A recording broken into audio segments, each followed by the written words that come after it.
Hello. See, we just started. Yes. We have saved one of the most difficult tribes to talk about for last, because as Kyle has learned, there is a lot of stuff to unpack with the Uktena.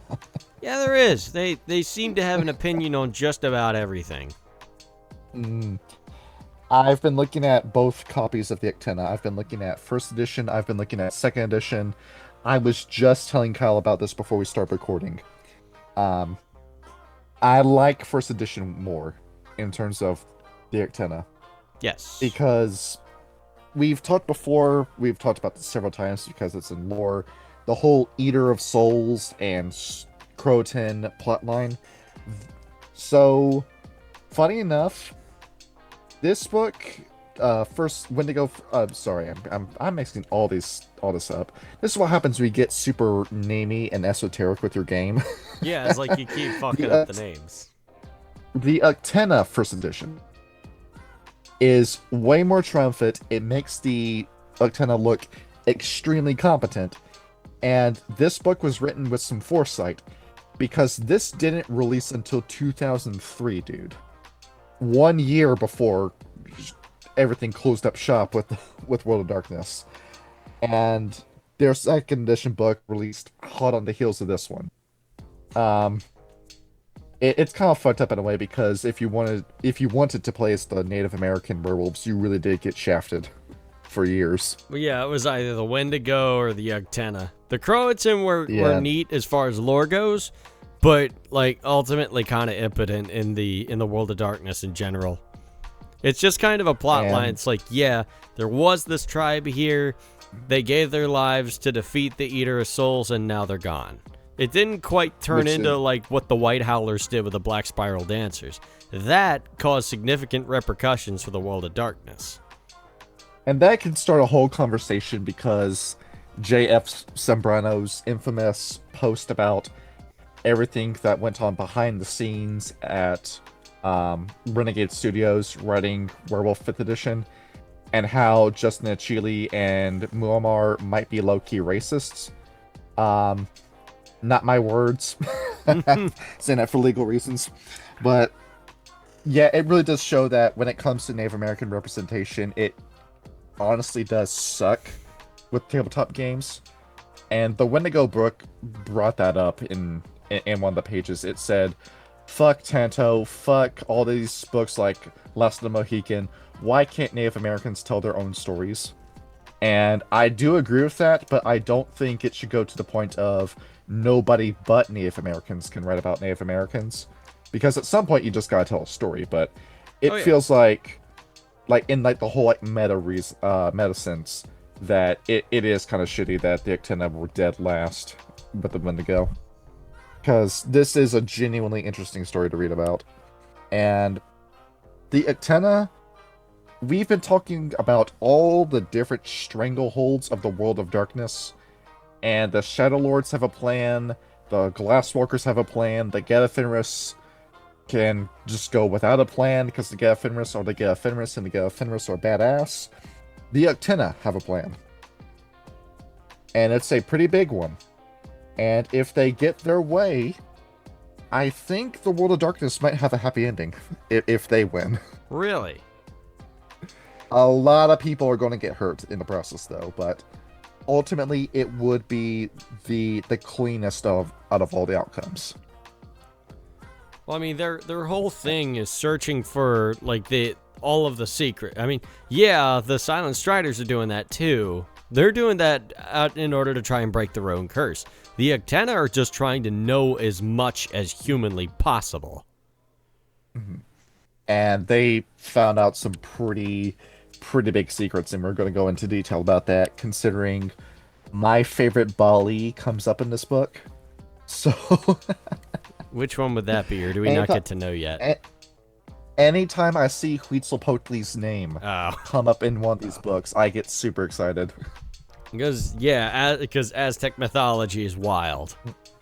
Well, on top of that, just the double deal behind the Bali as a vampire clan. Mm-hmm. Let's turn the song off. All right. We begin with history. And at any point you're going to hear this turn off. My name is Johnny. His name is Kyle. We're talking about the Uktena today. Yes, welcome to the Uktena. So, common misconception. We talked about this being a Native American tribe. It's not just a Native American tribe. This is anyone's tribe as long as you are not white.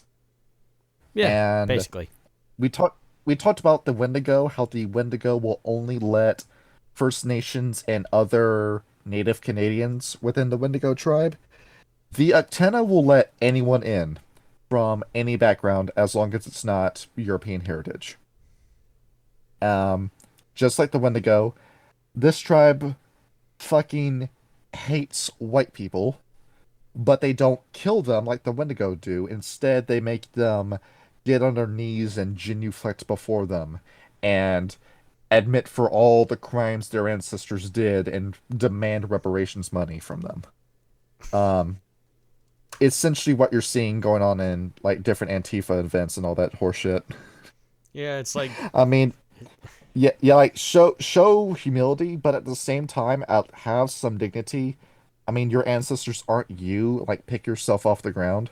yeah. But It's like, at at the same time, Native Americans, um, well, you gotta look at history, dude. These people got shafted like oh yeah. nobody's business. Well, I mean, like, the lessons of history are there to remind us where we were. It shouldn't be used as a weapon in the present. Mhm. And it shouldn't be used as a means of exploitation either. No, absolutely not. Like, yes, So, yeah, pretty much every culture in history has done something atrocious, from the Romans to the Zulus to the Russians to the Americans. Everyone in our history has done something worthy of scorn, and the only way we can amend that is if we acknowledge it happened and teach it to further generations in order to prevent it from happening again. That's the only surest guarantee that we can move on from the sins of our past, is being able to remember and learn from them. and there were a one or two tribes within Native Americans that did the same thing. I mean, J.F. Sembrano got pretty pissed off about the Wendigo, but at the same time, dog, the Native Americans weren't without their own crimes too. Like, do we need to bring up the Anasazi? I mean, do we have to? I don't think we do. I think we Yeah. all remember that. It takes a remarkable ahistoric perspective to say that the Native Americans were perfect people, but we're not saying this to put anybody down. We're saying, nobody's higher than anyone else when it comes to having a squeaky clean history, because that's just not something that exists. Exactly. Do We've all the got we've all reading. got skeletons. We begin the story with the Impergium. Yes, as we usually do. We do have a little bit of history that happens before this. The Wendigo, before they split off into three different tribes, the Uktena, the very early Uktena, began in Russia with all the other brothers and traveled all the way over to Canada with the Wendigo, with the land bridge. Check out our Wendigo video if you want to learn more about that bridge. And as we know, two-thirds of the Wendigo said, hey, Canada kind of sucks. So they moved down to what would be the United States of America today. And then half of them said, it's not hot enough for us. We need to go further south. That half went down into Central and South America and became the Uktena. But they weren't called the Uktena yet. They were just older brother. Funny enough, they were called older brother because technically they were the last tribe to form out of the three. So it was kind of inverse. And the ones that stayed behind in what would become the United States were the Crotin, middle brother, and Wendigo goes by younger brother. We are going to refer to them as Uktena, Crotin, and Wendigo, namely because it just rolls off the tongue better, and that's how we were introduced to them. Yes. Yeah. So, going along with the Impergium, big deal with the Uktena. They just straight up did not participate in it. We're like, you know what? We're chilling down here in the mountains. These guys are doing ritual sacrifice, but we're okay over here. We're just gonna keep figuring out what all this lore is about. before they built the Mayan and Aztec empires, they didn't really have any connection to the Geru Nation and what would eventually become the Geru Nation. So how were they supposed to know about the Imperium? I mean, yeah, that's a fair point. It's like they didn't have international phones back then. It's like, You're going hey, to have to we're in send a Europe. We're gonna we're gonna kill all the humans. Uktena was like, y'all hear something?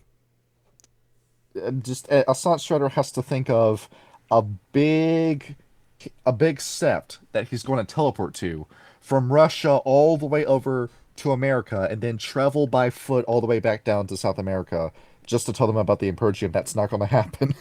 Yeah. By By the the time time that he gets, message is yeah, delivered. it'll be over.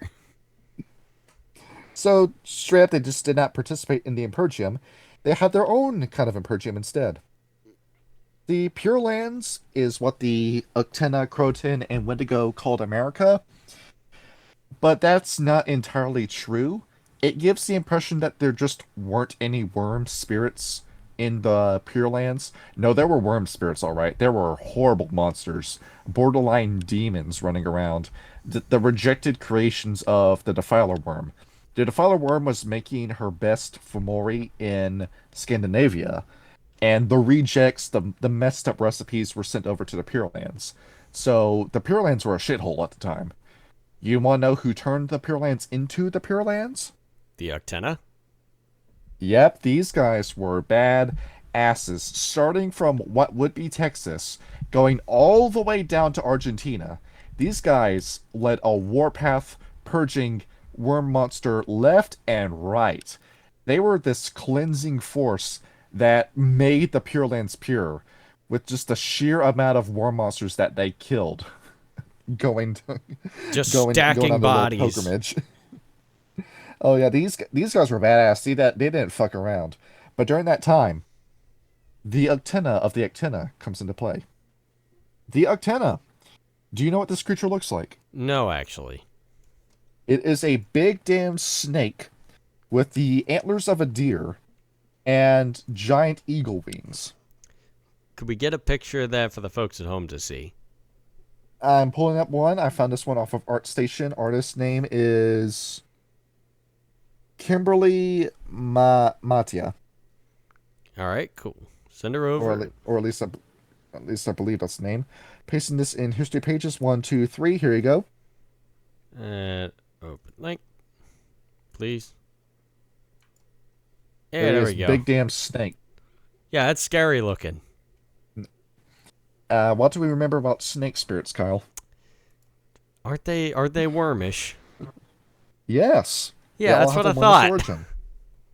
So, Uktena leaves the worm because Uktena decides that he can strike it bigger and better by himself than with the worm. That he is going to create his own empire and eventually take the place of the worm from the worm. That's his ultimate goal. To become death is what Uktena wants. Really? And he joins the werewolves. You're going to need paradigm 10 magic, like a ret 10 magic, in order to make that happen before you can start altering magic like that. But, archmages do exist, and the 10th sphere, if somebody is able to reach it, I think it could be Uktena. Yeah, well, Given how much he maybe. knows. So he is in what would be around Cherokee Nation area.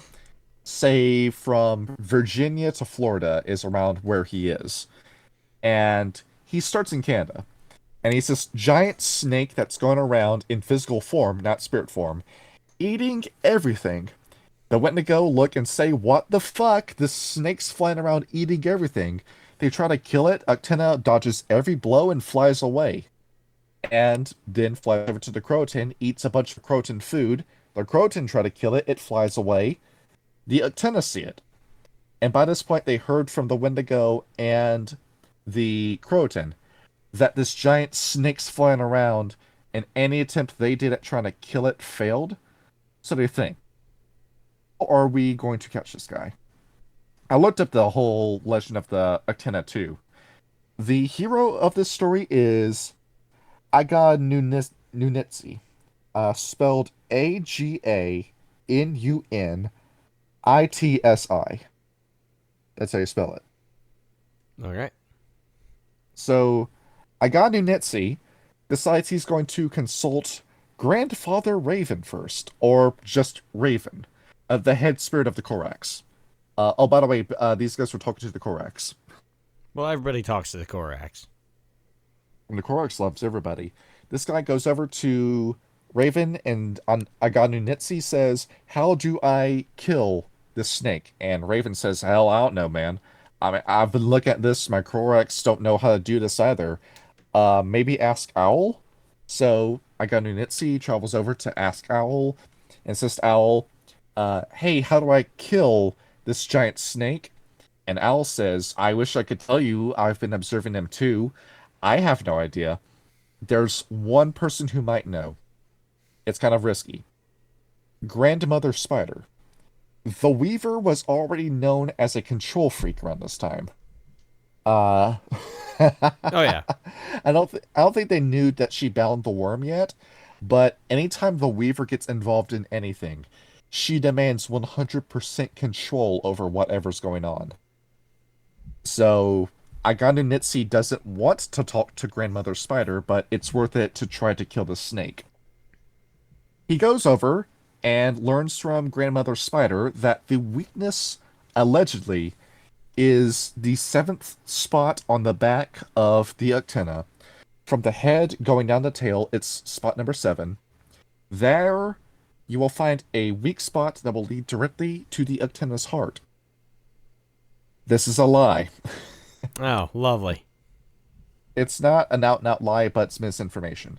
I looked up this story. The real weakness of the Uktena was the antlers.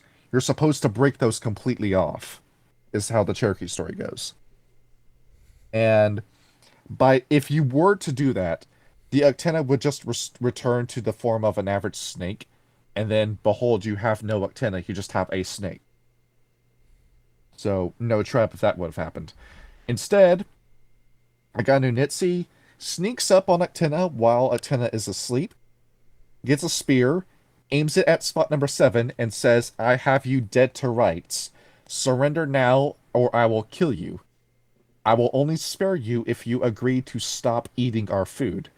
Uktena, knowing this won't kill him, has two options. Uh, Either bite the head off this werewolf and be done with it, or that plan to usurp the worm. Uktena says, "No, you don't want to do that. Instead, let's make a deal. I and my massive wealth of knowledge will lead you and your people to greatness. All you need to do is honor and revere me."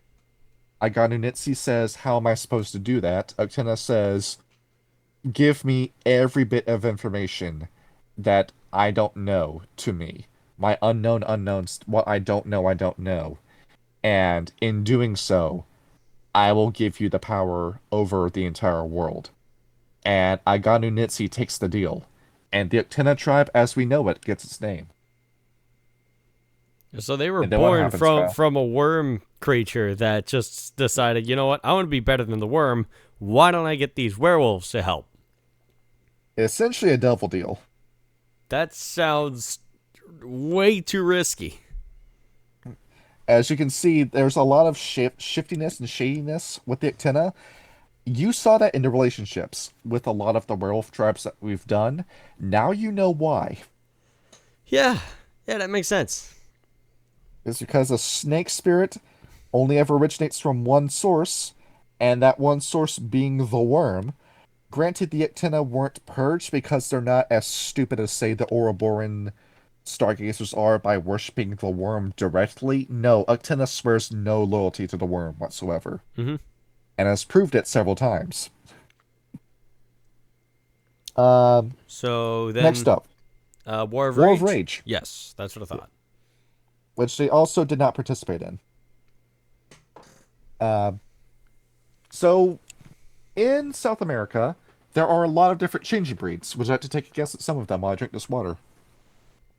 I know that I know the werecats are there. Uh, I'm a A Balam. The Balam are there. I think no, the Macaulay aren't there.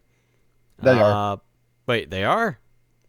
Yeah, they Oh, are. There's alligators in the Amazon. yeah, the book lied to me then. Um, the Koraks are there. The Gural, I think, are there. The Yeah, Rat. there's a spectacled bear. There's a what? There's a spectacled bear. Have you never seen one before? I haven't actually. See, I'm pulling one up for you right now. It's a spectacled bear. It's called that because it looks like it's wearing glasses. Yep. Kinda, sorta. The Ratkin are there, and the Ananasi are there. Yeah, the Ananasi. We have a little BBC News watermark in this picture, but fuck it, this is a good picture. But I think that's all Behold. the other changeling breeds that are there. Oh, for fuck's sake, I'm trying to copy this image. It's not copying. Let me guess, it's a WebP format again. Behold, there's a bear. Oh, they look cool. Here, I'm gonna open this up. You know, yeah, you never seen one of this before. No, it's neat looking. He's got looks like a little stain of honey on his face. Yeah, it's cool. There needs to be more. What kind of bears are these? Spectacled bear. We need more spectacle bear personas. Get on it, furry fandom. Yeah, yeah, just all of them are black and brown. Yep. Boring. Anyway, Sometimes you get a panda. yes. You go into the Pure Lands, and the Uktena look, and you got jaguars, and crocodiles, and bears. The spiders are currently hiding because they got the memo from the War of Rage that happened in Eurasia that the werewolves are looking for them. So they're hidden. They're in Mexico. They're waiting for the Weaver long game to take place before they show their face again. Mm-hmm. And the Uktena say, hey, we're going to build an empire. And all the other changing breeds say, oh, no, you don't. And they all get in this big fight until it turns out the Uktena have hands. And all the other changing breeds say, oh, shit, go ahead, build your empire. We're sorry. And then they quickly back away from the Uktena without being genocided. Oh, see, the Uktena right now are just taking dubs left and right, man. And what empire do they build? Was it the Mayan, Incan, or Aztec Empire? Think Montezuma. Oh, it's the Aztecs. Yep. The fucking Aztecs, dude. Base. Every time I play Civ 6, I play Montezuma. It's okay. One day I'm gonna play Civ 6 with you and play as Spain just to show you up. The human sacrifices will stop. Learn about Catholicism. And what can you tell me about the Aztec Empire? Aside from the ritual sacrifice? Well, let's talk about the cities. Well, yeah, they had massive cities. You have all these massive cities. I'm still like blown away by looking at the Aztec Empire and just the shit they accomplished architecturally. Yeah, they were really impressive for Native Empire. They also found all the different ways to, instead of killing your opponent, brutally maiming them so that you can drag them back to your home. Because if you sacrifice your own population, eventually you're going to stop having a population. Oh, no, I forgot what the sword is called, but it's not really a sword. It's a plank that they shoved sharp rocks into that hurt like a bitch and maimed you.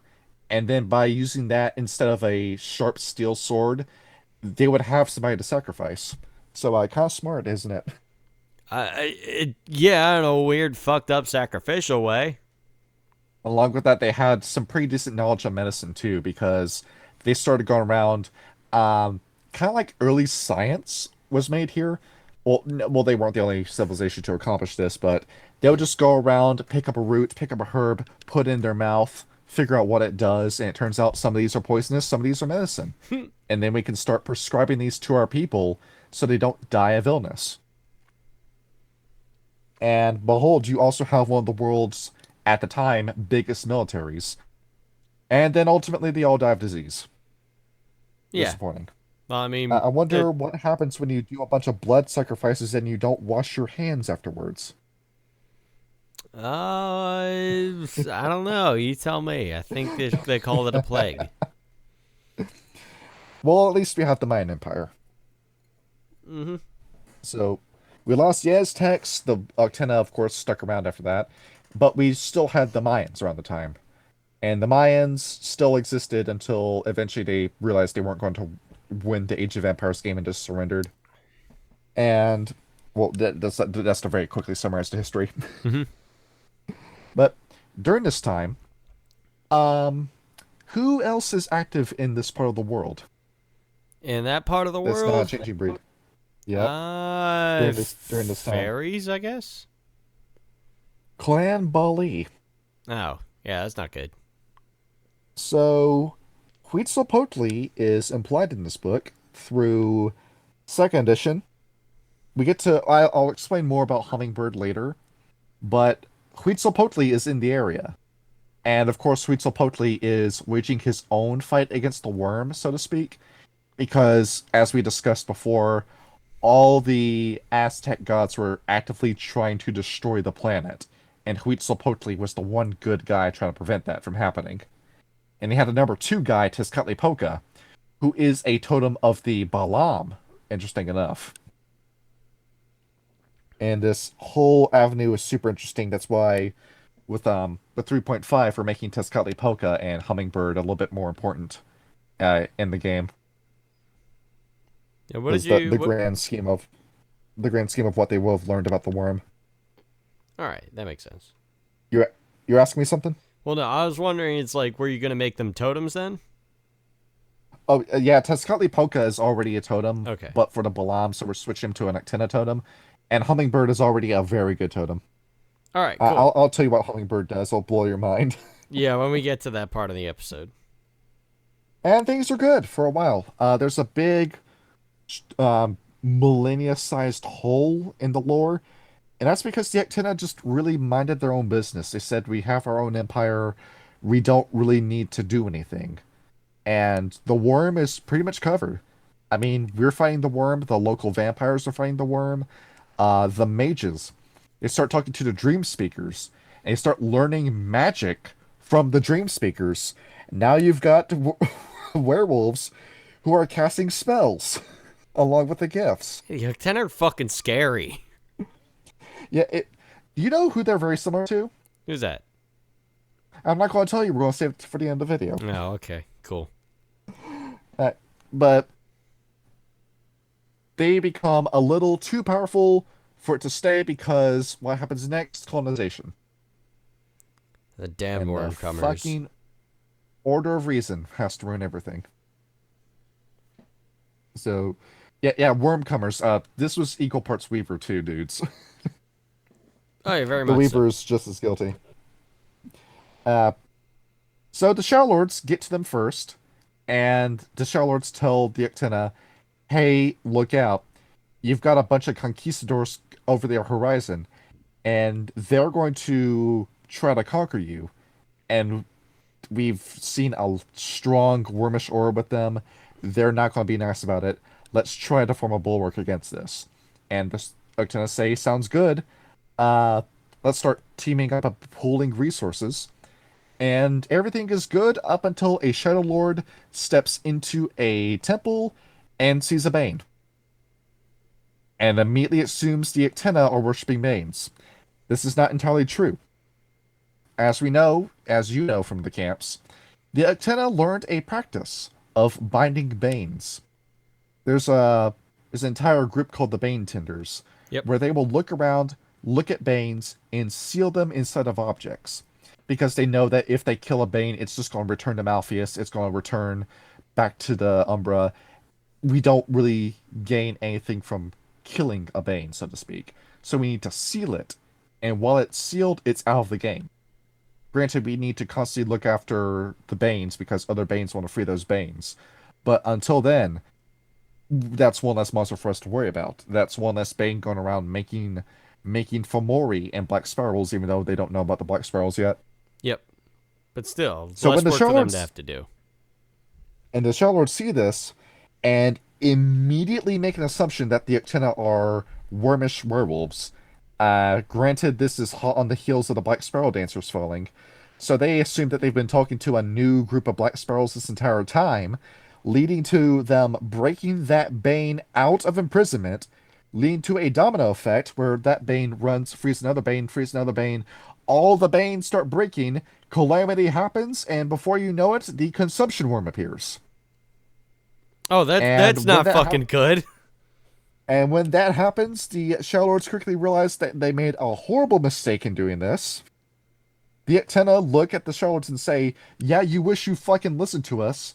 The Shadow Lords say, we haven't finished our investigation on you. We're still investigating you. The Uktena say, well, fuck you then. And then in the fog of war, everyone starts fighting each other. The Uktena start fighting the Shadow Lords. The local changing breeds start joining in and fighting whoever because they're all pissed off and scared. The Banes are going around attacking everybody. You've got the Order of Reason on the coast invading, bringing the Spanish conquistadors and all of their military might with them. And it's just massive catastrophe So where nobody knows what's going on. they would have gotten away with it if the Shadow Lords weren't fucking idiots. That arrogance of the Shadow Lords, dude. Yes, Jesus. And you wonder why Tyler doesn't like Shadow Lords for the most part. It's that the reason why I do what I do is because I'm right 24/7. That's the ethos. Yeah, except when you're fucking wrong and it gets everybody killed. And I kind of do hate this story too because it just makes the Shadow Lords look like morons. But at the same time, they have the hubris to do something like this. Yeah, they do. I think they should have talked a little bit more with the Uktena because that seems a little bit more realistic to me because the Shadow Lords work with the Camarilla dude. Yeah, they don't have an So- excuse themselves. It's weird that you could be cordial with the Tremere, but you couldn't be with the Uktena. With another werewolf group. They've been in Yes. contact for a couple millennia, but at the same time, it's like they are Garrow. You have more faith in the usurping witches that try to destroy the world than your own flesh and blood. Yeah, they're not very Oh my smart. god. This is what happens when you have multiple writers running the same story. Yeah. I mean, you said it to me like, why did The Simpsons get so bad? I said, well, it's very simple. They changed half the damn writing staff in season 7. Yep. And then season 8. Yeah, and then behold, and then the downward spiral started. Shout out to Emp Lemon. And what happens after this? The Crotin sacrifice. Yeah, the Eater of Souls. So the Uktena learn about this through the Silent Striders because the Silent Striders are trying to pass along messages. And the Uktena occasionally mistake a Silent Strider for being a Shadow Lord and will kill it. But the rare occasion that they don't kill a messenger during the Fog of War, they hear about it, and then, oh no, the Crotin are playing something. Let's run over to them and tell them not to do this. So a few Uktena reach the Crotin where they're setting up the ritual in Roanoke. You know, the whole Lost Colony thing, that's how they explain it. Right. A teeny bit hokey, but alright. I didn't write the story. And they tell the Crotin, are you dead certain this is a good idea? Because we don't think it is. We think you need to stop doing this. The Crotons say, do you have a better idea? And they tend to think about it. And all the information they've compiled, they can't think of a better answer. So, defeated, they say, all right, what do you need to do? And the Crotons say, we're going to sacrifice our entire tribe. World Turtle, our totem, already knows about this. And by doing so, we're going to, not even the deep umbra, we don't know where we're going to end up, but we're going to take the consumption worm with us. The Uktena say, we're fighting a massive war down in South America, but we'll let everybody know about this. And a few Uktena join the Crotin in the sacrifice. So, fucking A, dudes. Applauds to you for saving the world. Yeah, they did it. They prevented Gehenna. Yeah, the Crotin, the Uktena, and the Silent Striders, dude. The real G's don't of praise the it. Garrow. Don't praise the Uktena too much, though, because they're about to turn sour. And the Crotin die, and of course the Wendigo are absolutely torn up about this. And the Uktena are more like, oh, that sucks. Oh, that sucks. Oh, the crotin are dead. Oh, that sucks. That's more like what their reaction is. They Yeah. don't they don't they don't cry, but they are immensely upset by this. Yeah, they're kind of, And oh man, our buddies are dead. and and by this time, South America has been lost to the worm. Well, not fully, but the worm now has its teeth in South America, and it's only going to get worse. Um, Modern day, look at all the corruption within South America. Look at Venezuela. Look at Argentina. Look at Chile. Uh, All kinds of shit. Join me in my helicopter, you communist. Don't look at the ocean beneath you. Good old Pinochet. The most elaborate way to execute somebody, but if it works, it works. Oh, dictators have the time and the resources to do these kinds of things. And along with the consumption worm, and the worm being in South America, the Storm Eater is released. The hurricane-causing Bane that is incredible in power. Holy shit, is this thing strong? It is the villain of the Wild West expansion for World of Darkness for World of the Apocalypse. Oh, cool. Just the yeah, it's this massive tornado monster that's going around just destroying everything it touches. Well, there are a lot of tornadoes in the Midwest. And how is this thing dealt with? Well, it's the Uktena that come up with the idea. They say we're going to do a small version of what the crotin did, because we've been researching this. We have no idea where the crotin are, but we kind of think we know how to replicate the sacrifice. We're going to do it. We need one hero from every tribe to do it with, and they get their volunteers, and eventually they do their own sacrifice that seals away the Storm Eater. And boom, that's that problem solved in the 1800s. But before that happens, kind of going back in time for a little bit, the Uktena have this moment where they think about, what do we do? We just lost our home. What do we do? We can either do what the Wendigo are doing and cry about it and just go on a genocidal rampage that's going to result in our own self-destruction, or we can find a new home. And so they do. And they start building ships and they sail over to Hawaii. And behold, you now have the Hawaiian werewolf. Cool. And after that, they sail again and end up in New Zealand, and they end up in Australia, and they end up in the Pacific, the South Pacific, and Oceania, the Indonesia, Philippines, India, Japan, China, Southeast Asia, all the different places that the Bonars expanded to. There are now Uktena there too, but the Uktena stayed in Polynesia. And they said, we want the South Pacific to be our new base of operations. And behold, you've seen Moana, right? Parts of it. I think Moana and Maui are more like dream speakers than Uktena, but you've got a good idea as to what a Uktena cairn would look like if you watched Moana. That actually is an okay movie. I think that's Disney's like last good movie. Well, yeah, because it's still animated. Well, on top of that, it's just also just a fun idea. That makes sense. And behold, we've now gone from being Aztecas to being islanders, To being and Maori. they completely flip their way of life. Though a few Uktena do stay behind in the Pure Lands and think, how are we going to retake the Pure Lands? And they still haven't found a solution yet. Oh well, they have plenty of solutions. They're trying to find the one that's going to cause the least collateral damage. That's a hard And one. they also start thinking, we, the Uktena, realize that we are going to have an incest problem in the future. Because our population isn't getting any bigger. We were on the receiving end of an ethnic cleansing in America, the United States of America. So eventually we're going to have to start intermingling with other races. Hell no are we going to do it with white people, though, because white people are our issue. So they start looking at the Africans who are brought over in the slave trade. They head over to the Caribbean. They start intermingling with the slave population. And now we have Black Uktena. Along with that, the Uktena that traveled to Asia intermingled with the Japanese and the Chinese, and now we have Asian Uktena. And along with that, we have Indian Uktena. And then they go to mainland Africa. We now have African Uktena. And it's no longer a tribe about being Native American. It's a tribe about being black, being brown. That's what the identity has become now. Right. And there is now a gradual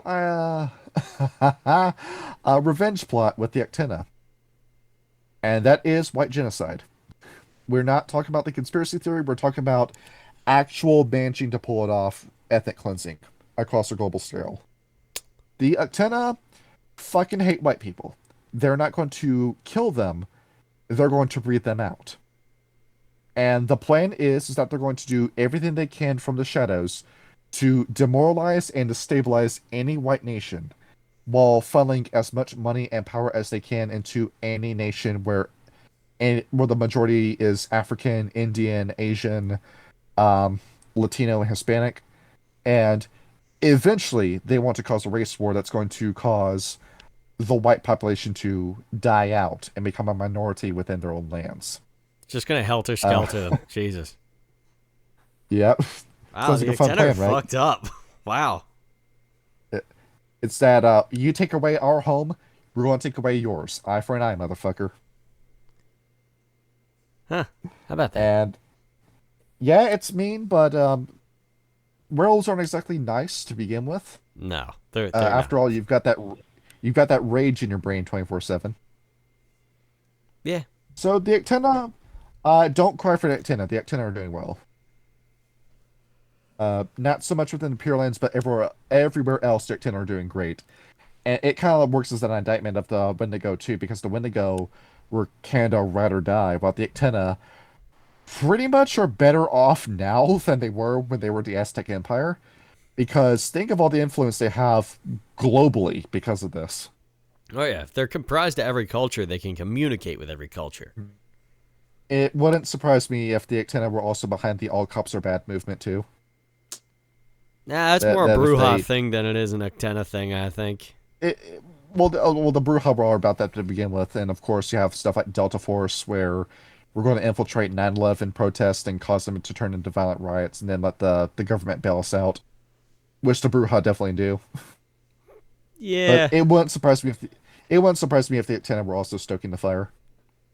Well, yeah, they can remove law enforcement. They can do whatever they want. And we already talked about the Bunyip enough with the red talons. Mm-hmm. They are brought up again in the Uktena book, and they say, "Oh, we were in Australia and we intermingled with the Aboriginal population, and we were doing pretty good. And we saw a rainbow serpent, and we asked him, 'Are you like a worm spirit that broke away from Uktena?'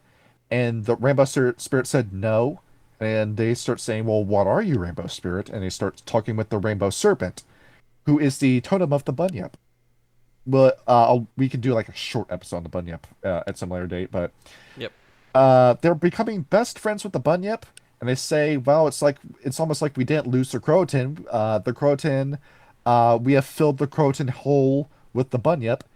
And then Warmbaiter and the Red Talons come over, and the events of the Red Talons book happens, and the Uktena say, "Well, this should happen again."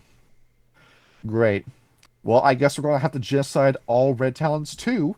So as they're preparing to kill the Red Talons for killing the Bunyip, they come across the knowledge that it was a Black Spiral Dancer psyop the entire time, and they say, "Who the fuck are the Black Spiral Dancers?" They look into it, and they say, "Oh, well, the punishment we were going to give to the Red Talons, we will give to the Black Spiral Dancers instead." Guess who also hates the Black Spiral Dancers just as much as the Fianna do? The Red Talons or the Uktena? All three answers are valid. Okay, cool. So, behold, you now have a temporary alliance with the Uktena, Tyler, because you both hate Black Spiral Dancers equally. Oh, great. Look, yeah, not about the size of it. Don't get in any rush to kill the Black Spirals, though, because the minute they die, the race war will happen.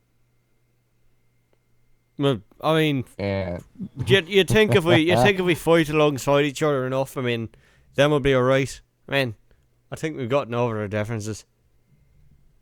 And I think that's the shortest historical entry we've done for with the tribe. Oh yeah, they done pretty well for themselves. And given that a lot of their history can be made with broad strokes because, well, we've kind of sort of already talked about some of the stuff before. Oh yeah. Um, as for some of their allies, Huitzilopochtli's dead.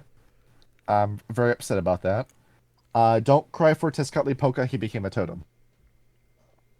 And the Dream Speakers, well, the Dream Speakers are still suffering. They're the tradition of the nine traditions that has suffered the most out of all of them. But they are still great allies with the Uktena, and Uktena still have uh a pretty clear access to magic through the Dream Speakers, thanks to this. Okay. Uh, Funny enough, the Dream Speakers are fully allowed in the cairns of an Uktena. The Glasswalkers won't do that with the Sons of Ether and the Virtual Adepts, but the Uktena have such a good relationship with the Dream Speakers that they can just come into their cairn at any point, at any time, and it'll be fine. And the Dream Speakers don't try to take it over. They just get their quintessence, leave the cairn, come back when they need more, and that's how the relationship works. I mean, Why as long can't as it works. What? yeah, why can't all the other traditions be as nice as the Dream Speakers? Well, I mean, like you said, the Dream Speakers are the ones that have suffered the most. So, yeah, the ones that didn't And suffer were mean sons of bitches. I mean, the Slowster chorus can be nice at times, but your homage may vary. Yeah, a little bit. And we forgot to mention somebody, the Nuninhi. Oh yeah. What about the Nunin? They are the fairies of North and South America. And they come with their own kits. Behold, we can do an entire episode on the Nuninhi alone. They were next to the Uktena there the entire time. They share history with the Uktena. Just everything that happened historically with the Uktena, that also happened with the Nuninhi. It's identical. It's an identical story. All right, cool. That works. And you get many fun stories with the Nuninhi because this is also where the Skinwalker originates from. That that sounds interesting. I mean, like the original one, like the one where it's like this black shadowy creature with a skull for a head walking through the woods. That thing. Yep. Okay, that's fun. And you also get fun ones like the Yunwi Sunsi, also known as the Little Men, where these are guys who will turn invisible and play pranks on you. See, that just sounds fun and whimsical in a changeling the dreaming sort of way. They'll typically do this to humble people who are being arrogant assholes, but they'll also reward people secretly, like leaving freshly baked loaves of bread at their tent or a new pot of clay with intricate designs. They punish the wicked and reward the just. That's what are these guys called again? The Yunhui Sun Seed do. You spell that Yunwi space Tsundsi. That's a complicated name. And then let's go with a more freaky one.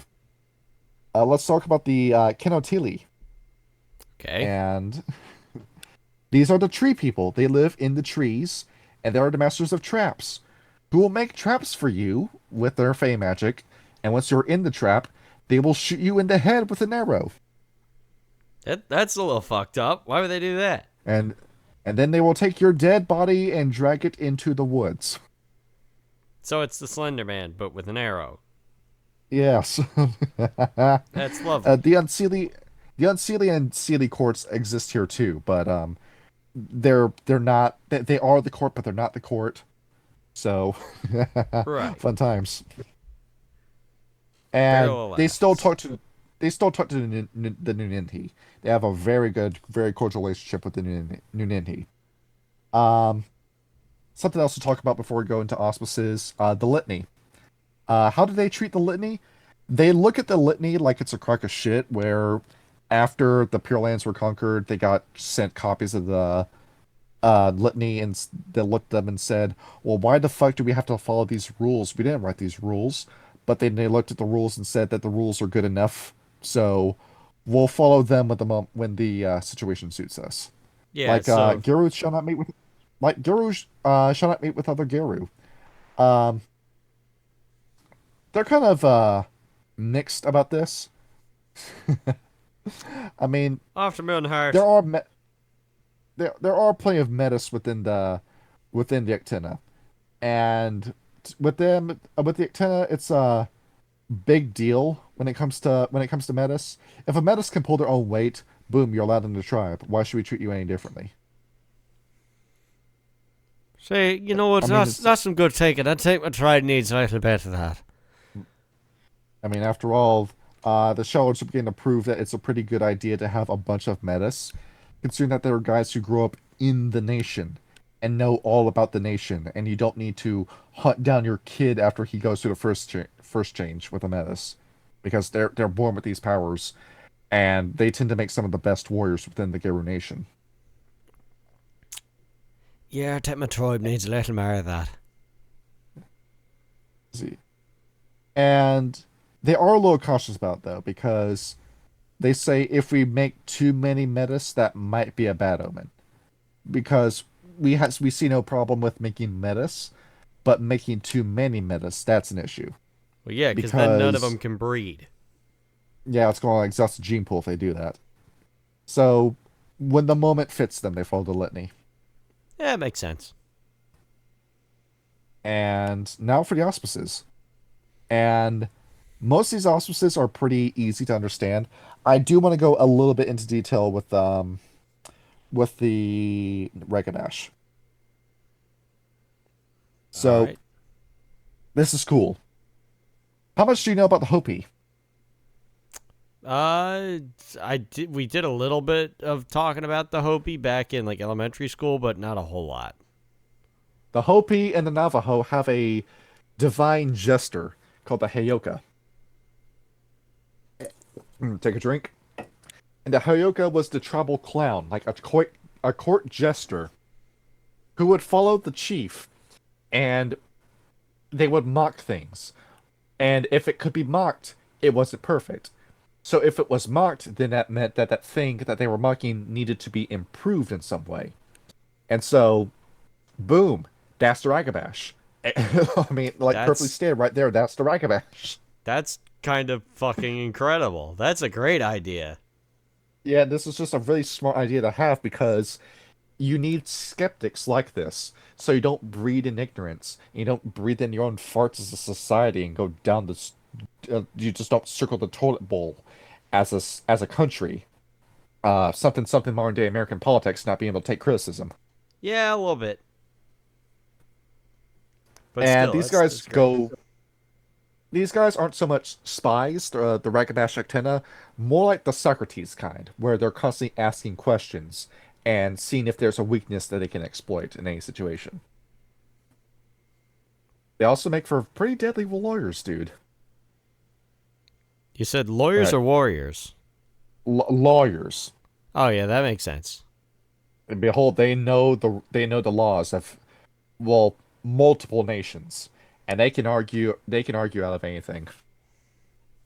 Sounds like fun. You gotta have a if you play a Uktena Ragabash, have a big brain when going into it. Yep.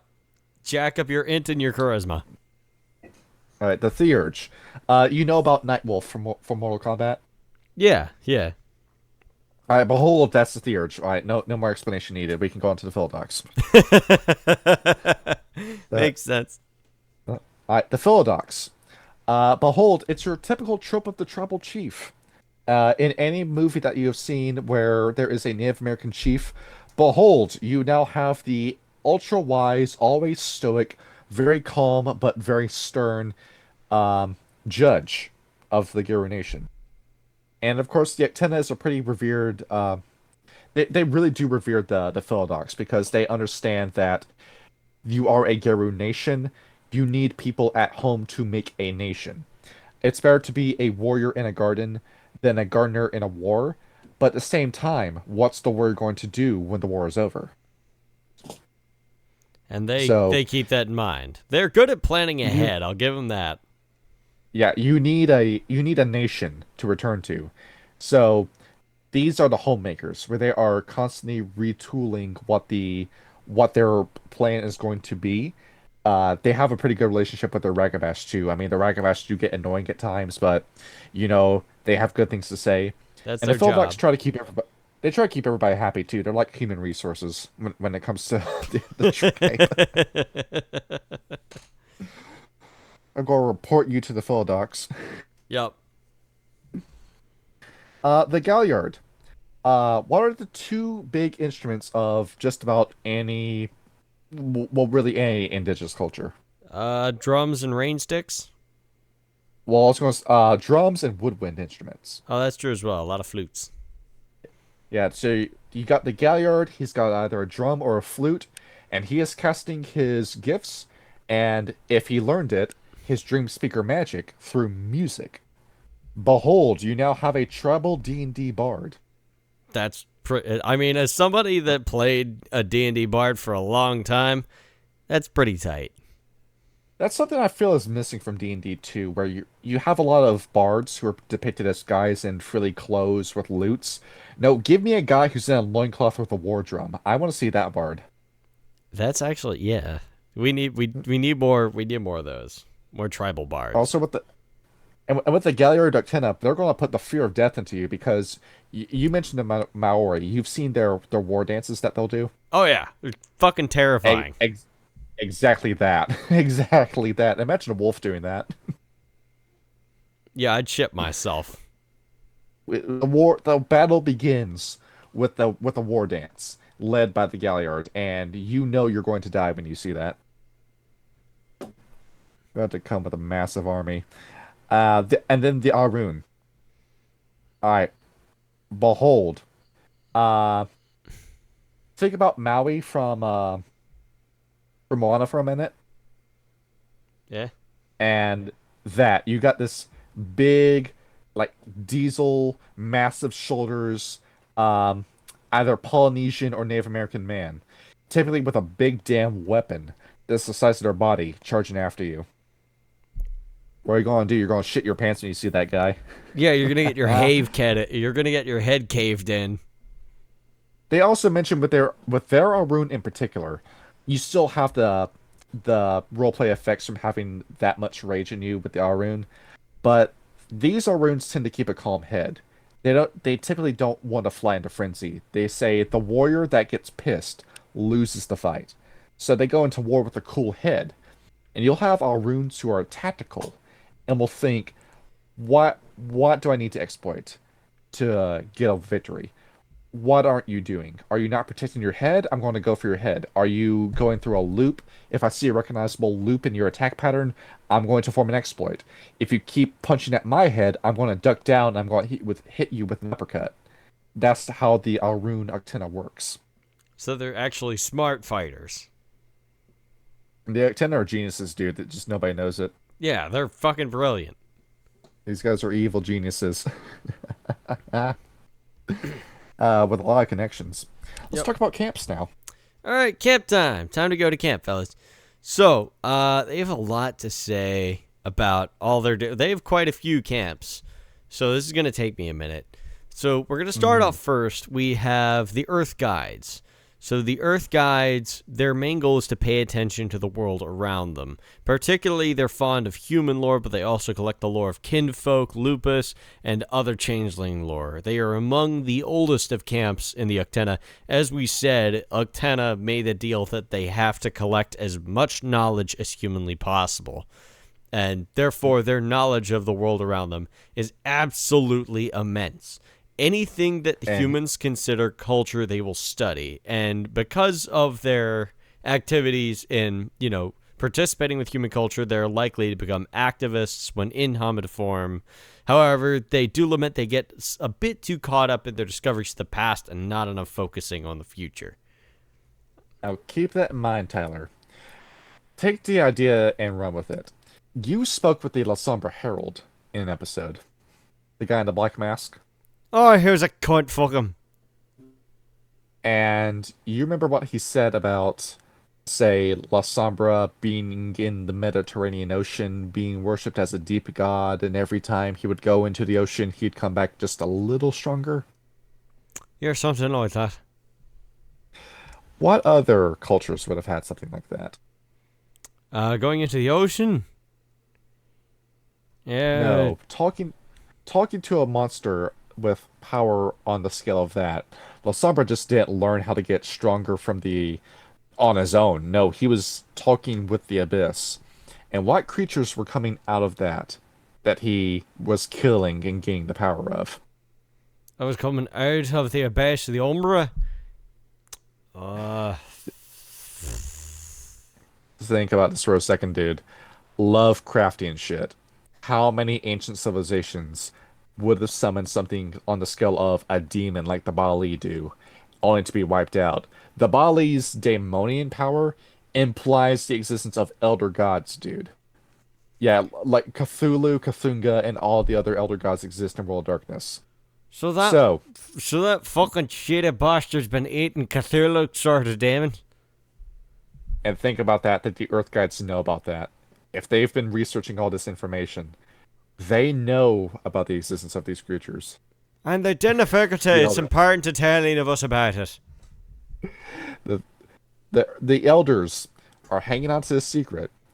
So that plan I was telling you about the about at the start, how to prevent the apocalypse. Here's a plan that they have: contact one of these beings. You know, it just might be an even worse idea. Because, I mean, think about it. We've already got the Weaver and the Worm to deal with, and then you want to invite something even bigger, darker, and scarier than both of them put together.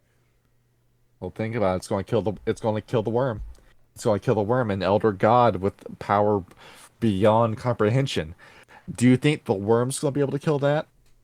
Neither will the Weaver, but then what the fuck would kill that then? That's why they haven't acted out on the plan. It's because we don't know which entity it's going to be, or if we can control it, or if it's going to be benevolent, or what the world is going to look like afterwards. Yeah, see, now you thought that through. That sounds more sound like you actually thought about that. This is a very simple sounding camp, but it can go in a wild direction when you really think about it. Because they know everything. Okay, moving on from that. What's I up? know everything, and you know nothing. Moving on You from want to talk about the Shadow Lords and the Glassworkers making plans? The Uktena just took a step ahead of you. Yeah, it's like we are ready. We are ready to call a Lovecraftian monster from another plane of existence to take care of our problems. We're in Jesus. contact with we're in contact with Huitzilopochtli's Chowder, who are still in South America, that have the Ars Goetia and the demonic phone book to call 72 different demons that we can call in and make a pact with and have them solve any issue we have. Okay. Moving on from that, we have the Skywalkers, and their whole thing is to learn the ways of the spirits. Many crescent moons, I forget which Auspex is the crescent moon. Is that the Ragabash or is that the The Urge. Theurge? Okay, yeah. Many Theurges learn the way are among the Skywalkers. They venture into the Umbra and come back with knowledge that has long been unheard of. The main task recently is finding the puzzle of the Anti-Helios, otherwise known as the Red Star, that marks the end of times. I don't know what they plan to do with that, but I think that's just like their clock for how long they have until Gehenna. Well, it's very simple what you do. You shoot that thing out of the sky, it falls into the ocean, and it causes the rapture. I don't know if that'll be any better of an idea than the Cthulhu thing. Look, Who gets to go to heaven? We get to find out. well, look, I've done nothing but, drink, steal, get the shite kicked out. I mean, fuck everything above, so I don't think I'm going to heaven. That red star, by the way, that's explored in Times of Judgment Gehenna. That causes Gehenna when it makes contact with the Earth. I don't think we can do anything about that. Yeah. Okay. You better have a bunch of plans to fight the vampires when that makes contact. But also, think about this. The Stargazers have a camp similar to this. and you have seen the massive difference in progress between the Uktena and the Stargazers when it comes to this. Well, yeah, because the Uktena didn't fucking give up. It didn't go insane like the Stargazers did. Yeah. Behold, Stargazers, you're too smart and it broke your brain. They had like Oh my. 20 int and 0 wisdom. This is what happens when you get some information and you don't understand what you're looking at. That's the Stargazers. Yes. Okay, moving on from that, we have what we were talking about before when the Shadow Lords fucked it up, the Bane Tenders. Basically, they watch over Worm and Weaver spawn and then bound it to the earth. And they do so they did so originally to protect the Pure Lands until the Shadow Lords fucked it up. And because their whole thing is to make sure that no other Bane can break out the other Banes, only the bravest and strongest of the Uktena become the Bane Tenders. They spend all of their waking moments vigilant for any potential threats. They seek out the darkest lore of the worm in order to find out where Banes may be hiding and how they can seal them. However, in their pursuit of finding ways to seal all of their Banes, they might be getting a little too close to the worm to the point where some of them have gotten corrupted. I mean, working with Banes, that's bound to happen. The first edition book, all the books in first edition start with the comic. The first one is specifically about a Bane Tender, where it's some guys that go into a cave because they saw some worm monsters travel into it. They have a big fight. One of them falls down a chasm, and the rest of the actors assume she's dead and then leave. But it turns out, no, she fell into the realm of a Bane Tender, who's next to a Bane of massive size, making sure it doesn't get out. And the Bane Tender says, I need somebody to take my place. The woman at first says, no, I don't want to do it. The two fight, and then she wins, but then agrees to take the Bane Tender's place, and then she becomes the Bane Tender. But at the same time, this is a 24/7 job. You don't get a day off at this. You either have the Bane in a location like the Pyramid did, where you need a guy there every day to keep an eye on it, or you keep it inside of a, say, tree or a pocket watch or a fang necklace, like the fang of a creature that you've broken off and you've sealed the vein inside of that. And you need a guy watching that all the time. That never leaves your person if it's inside of a trinket. It's Because if it does, we have seen the domino effect that happens the minute one of them gets out. It will run and it will try to free as many other Banes as it can. It's Butch's pocket watch in Pulp Fiction. 5 long years he wore this Bane up his ass. Because the minute the Viet Cong would find it, they would release it not knowing what it was. Exactly. Moving Which on. is also why that's also why the Aenna don't really share this with anyone else, because the other tribes just wouldn't get it. I mean, don't fiddle with the Sting Chada guy. Stop touching my pocket watch. Give it back to me. You're going to press the wrong thing on it. It's going to release a Bane. Yeah, and then it'll release the other Banes, so don't fuck with it. Anyway, moving on from that, we have Children of the Wild. They fully embrace the chaos of the wild. They try to become one with the madness. They believe that by joining the wild, they can heal the triad. While others that join the Children of the Wild think that it needs to be saved from its own recklessness. As we know, that's a stupid idea, because the wild doesn't care. Although the werewolves are the protectors of the wild seems to react to events that happen to it instead of creating them, which also isn't necessarily true. However, they do keep a number of deep knowledge about the spirits and the lands that they learn from the wild. You are talking to the essence of chaos with the wild. The wild creates, and that's it. That's all it can do. It can't think about what its creations are going to do. It just makes stuff forever. I mean, yeah, the wild makes stuff. That stuff is good. We need more stuff being made. But we need the Weaver to give it a reason for existence, and the worm to kill it when it eventually goes out of control, or provides a threat to something else. And aligning with yourself with the wild runs the risk of giving you the wild mind flaw, which makes you a schizoposter with the worst case of ADHD and schizophrenia you can think of, where you can't maintain a conversation because your mind is jumping around so chaotically That from you can't the focus. psychic impulses you're getting from the wild. You say the most out There's of also another, pocket shit all the time. there's also a massive risk of being a wild child, becoming a gorgon.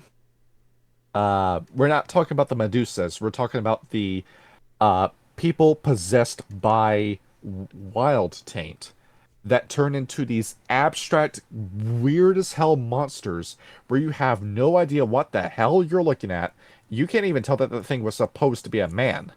I mean, we'll pull up a picture of the Shoggoth and what the Shoggoth looked like in Lovecraft. That's what a Gorgon looks like.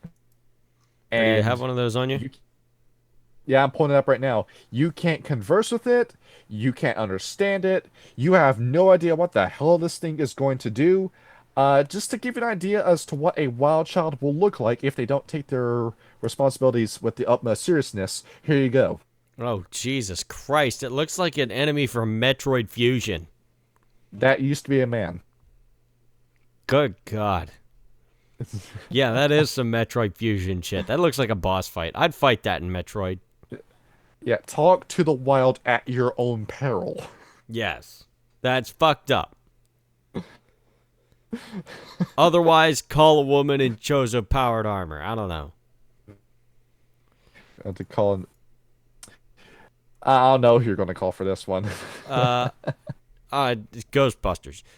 Uh, Now we have the webwalkers. So they live close to the cities. They ally themselves with the glasswalkers.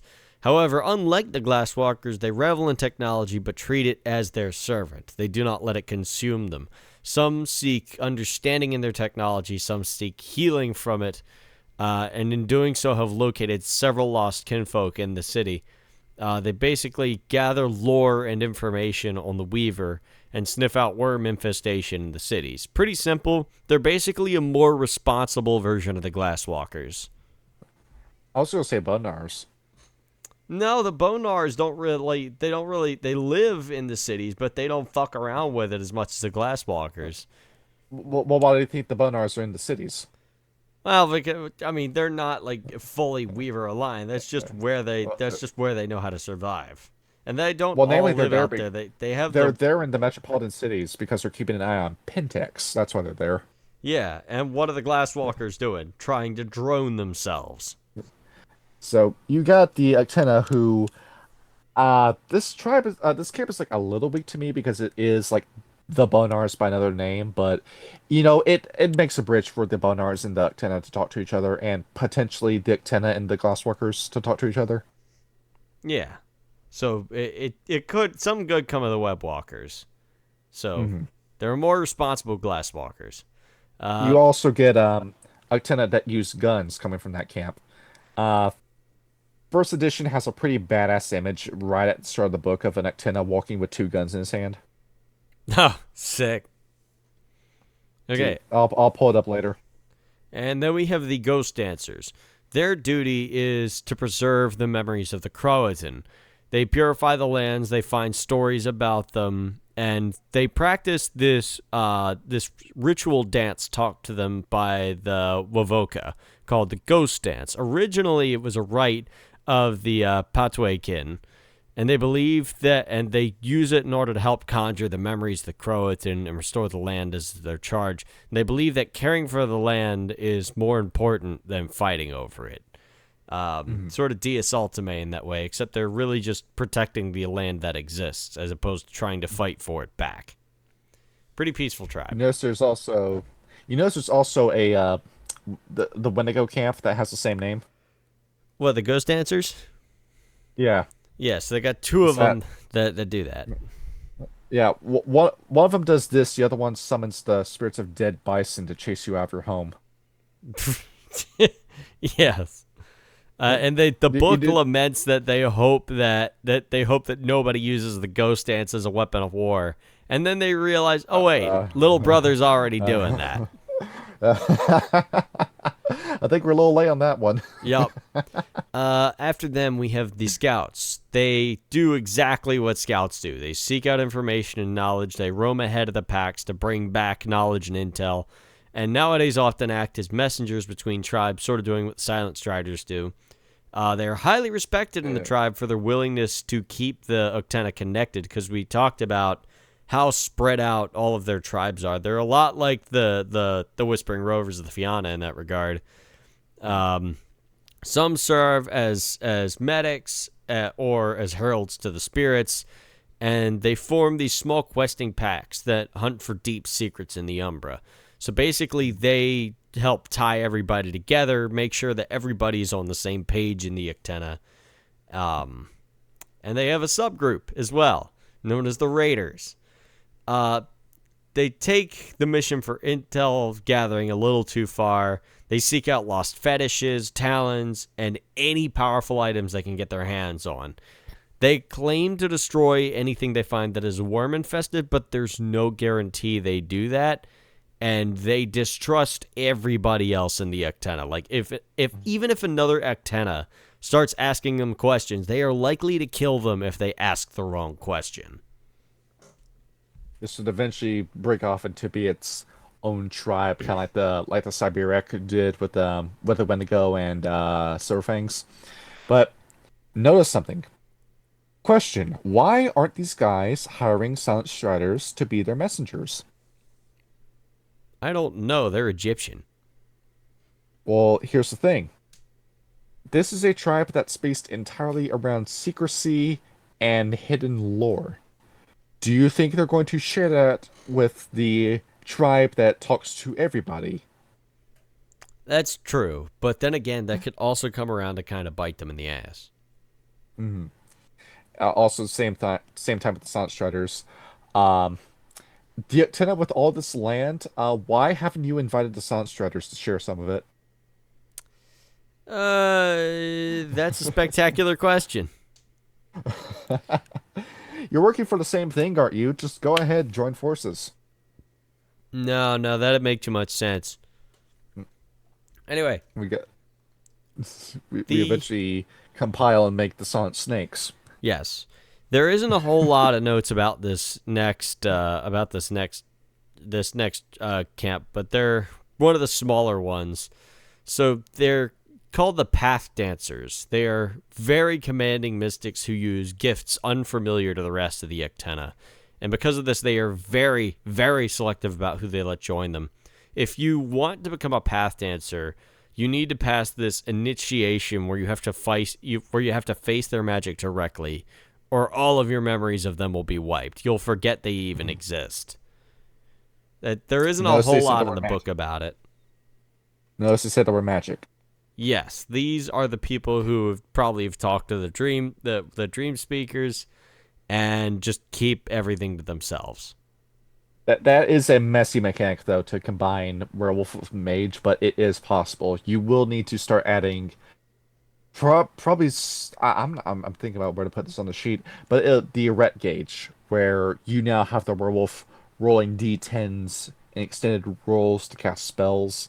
And behold, now you have the wizard werewolves. The literal witch doctors. It's a pain in the ass to play, but it would be really interesting.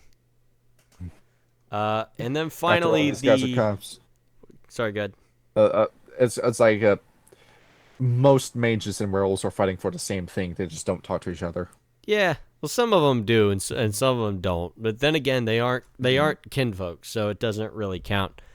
And then we have one secret society known as the Society of the Bitter Frost.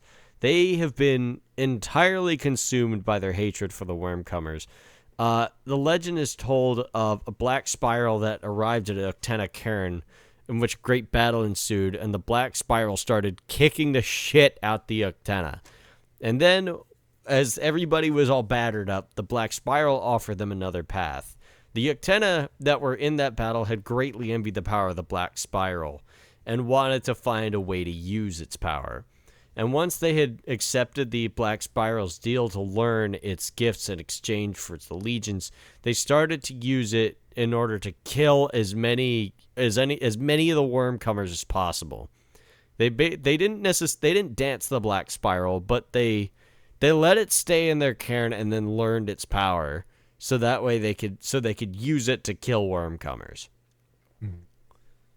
That is the second edition version. Of first edition has a different story. Tell us the first story. Here in the first story, it's the Uktena reached out to the Black Spiral Dancers and said, "We have some guys we want dead. We heard you're pretty good at killing people. Let's make a ceasefire pact between the two of us to focus on killing what we both hate, and that is white people."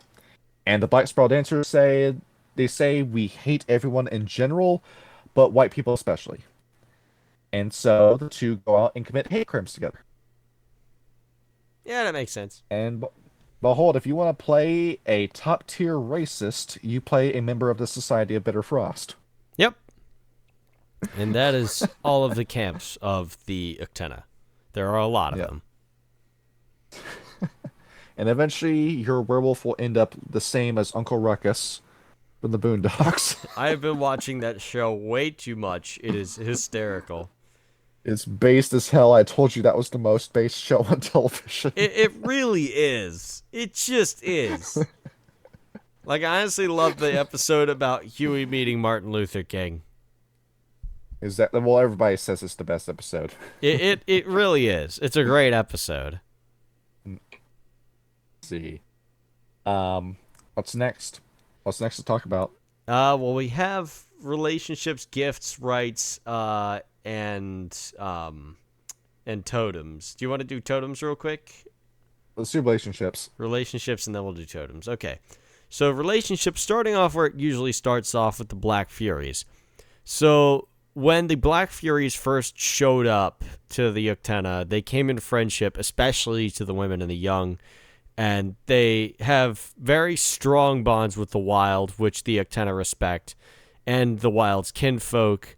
However, they need to learn to guard against their anger towards men in particular. However, if you offer your counsel as a woman first and a Garrow second, you are going to make a very quick friend in a Black Fury.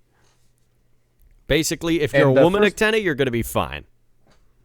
In the first edition book, they don't have a bad thing to say about the Black Furies.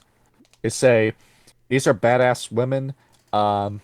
We get their pain. It's sex pain, not race pain.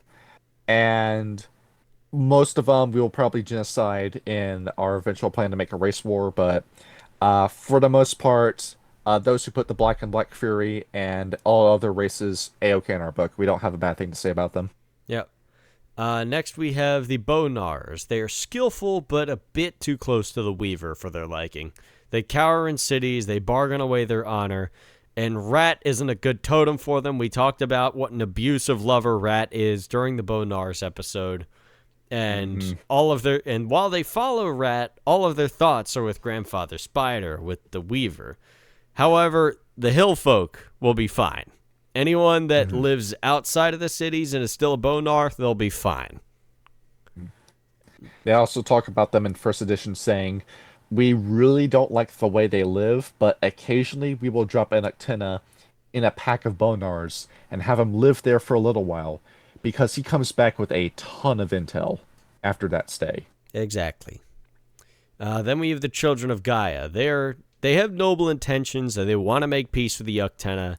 They're very accepting of how they tried to avert a lot of disasters that befell the tribes living in the Pure Lands. But, however, because they always try to see the best in others, they're very naive. They're also easily tricked. And their unguarded minds could be a burden in the future. We talked about this before with the Wendigo, where the whole nice guy, social justice, puppy dog shit that the Children of Gaia do just comes across as obnoxious. Yeah. But you know what? The Uktena like it. The Uktena love it in first edition. They look at the Children of Gaia and tell them, get on your knees and kiss my shoe. And of course the Children of Gaia do it. And they love it. They say, why can't every other white person be like you? That is exactly what they want. Yeah, it makes sense. The Children of Gaia will do it. The Fianna, they see the Fianna are interesting. They say the Fianna are a tarnished reflection of the Uktena. They have a lot in common. They're very courageous. However, the Fianna are very short-sighted, sometimes greedy and selfish. They stole a lot of cairns from the native tribes living in the Pure Lands, and Stag's children really need to learn some discipline and some restraint. Not a whole lot to say about them, but I thought that was interesting. They don't hate the Fianna like the Wendigo do. They say it's cool that you have this tradition that had a national root like ours did, and with yours it's Celtic, and you have song and dance and parties like we do. We really wish you would do it in Ireland, though. We wish you would just get the hell out of America and go back to Ireland. The Back to Ireland fund is open. Imagine if this was the other way around, with the Fianna telling this. Oh my god, that'd be rough. You see how this is like low key racist with the Uktena, what they say about some of these guys. Well, yeah, but that's just a part of their identity. That's like, we were chilling here in South America, and then y'all had to come over here and fuck everything up. So we have all the historical context to hate the shit out of you people.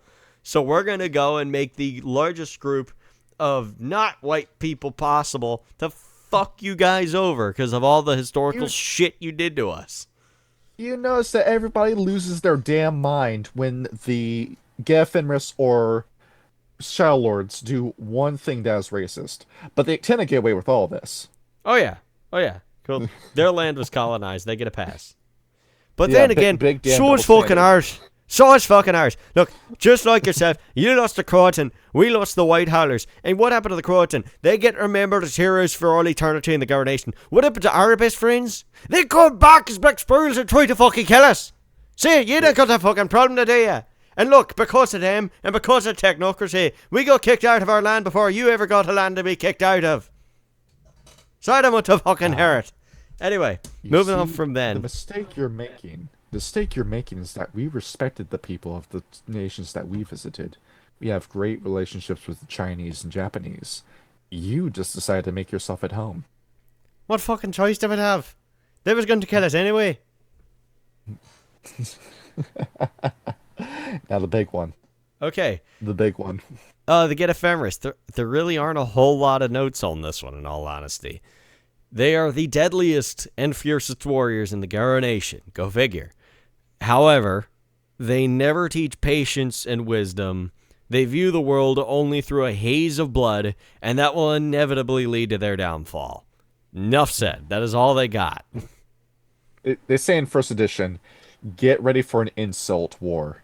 Because the Gefenris always wants to start something with a tribe that isn't them. And they're going to call you weak. They're going to call you a bunch of other names. Get ready to call them names too. They'll call you a pussy. You call them a racist. And then, behold, the relationship between the two of you will dissolve and fists will go flying. Yeah, that's about right. So they say, we appreciate what you do, but we wish you would do it as far away from us as possible. Look, we're all fucking girl. We've all got the same hours to fight. Anyway, the Glasswalkers. They have a very keen understanding of the city, but a very strong bond with the Weaver. They share a lot. The Uktena seem to share a lot of their secrets with them in order to help battle the worm. But the Glasswalkers are far too out of balance with their connection to the Weaver, and they are full of pride. They make valuable allies, but be very cautious of working with them and what you tell them. First edition says they have the tribe dead to rights, that the minute they get as much information out of the Glasswalkers as possible, they will genocide the tribe with no guilt. And they will call the Wendigo over and say, do you want a piece of this too? They say, cool, you've got all this information on the Weaver. Thank you for everything. You've outlived your usefulness. Yeah, the Uktena are just waiting to turn on everybody, aren't they? Yeah, you can kind of feel like they're kind of justified, but at the same time, they have their own utopia that they want to build, and they can't do that without causing a ton of destruction. Yeah. And you remember at the beginning of beginning of the episode, you said they had a happy ending with the least amount of collateral, and now I'm starting to strongly doubt that. It's that they either replicate. I'll go more into later, but Okay. uh, So, moving on, we have the Red Talons. They are a waning link to Gaia and all that remain of wolves and kin. They are very slow to change when adversity strikes and even slower when the end times arrive. They need to acknowledge, and this has been said by multiple tribes, that they are made of wolf and man. The Uktena would like to try to teach the Red Talons more about living in two worlds. That's what you need is a werewolf. You are part wolf, you are part man. You need to know how to be both. they also bring up the same issue they were facing with who to make kin, because they bring up in the book the Red Talons. They like them, but they're going to have an incest problem the same way that the Uktena had, but probably worse. Because if you're intermingling with all these wolves and you're making lupus werewolves, Geru can't breed with other Geru. If every wolf going around is a werewolf, we're going to run out of people to breed with. So you're going to cause a population bomb if you keep doing what you're doing. You need to start breeding with humans. You need to do that in order to save yourselves, but you don't want to do it. But thankfully, they have the Kucha Ikundu and the dingoes in Australia. So they did find a solution, but it's only going to last so long. Yeah, it's a temporary solution. It's a band-aid on a bullet Besides, wound. besides that, they're cool with the Red Talons. Yep. The Shadow Lords. They have forked tongues. That was the first line I read in the book. They have forked tongues. They use guile and trickery for everything. However, there is an advantage to knowing a Shadow Lord because they are skillful at manipulating the truth, and the Uktena would like to learn how. Otherwise than that, they are devious, they are dishonest, they are greedy for power and wealth, and is going to be their undoing. You have seen The Departed, right? Yes, I have. So that's the relationship. Where it's two guys who are in a game of spying that are constantly trying to build up evidence to destroy each other. And when they do, a lot of people are going to die. That's the relationship. The Uktena say, we're pretty much looking in a mirror. These are us, but they're white. Yep. So learn as much as you can from them, but they're going to do the same to you. Don't give out more information than we as a tribe can afford to lose. Yep. Because you're going to be in an intense game of counterintelligence with these guys. Yeah, that makes a lot of sense, especially with how secretive the Uktena are about a lot of what they find out. So the Shallords with that whole Camarilla relationship. Yep. Going on from them, the Silent Striders. They've been longtime friends with the Silent Striders. They have a great knowledge of the waking world. They tried to keep peace between the Wormcomers and the Pure Ones. However, they are always haunted, and the ghosts kind of freak them out, but they feel like whatever secrets they have lost from the curse of Set, they really need to help them discover that, because the Silent Striders would probably share it with them. They also say in first edition, if you see a Silent Strider, make friends with it. Do it. These guys have so much information about the Deep Umbra. You need to make friends with these guys in order to progress our ultimate plot with the Uktena. They keep leaving our cairns though. Every time a Silent Strider comes over, they feel like they need to leave, and then they tell us they have ghosts following them. We have exorcisms. We can get rid of the ghosts. Don't leave the cairn, but then they leave anyway, and you have to wait for them to come back. I'm sorry, they're busy. They got shit to do. Yeah. If it was up to them, they would hang on to the Silent Striders and then just never let go.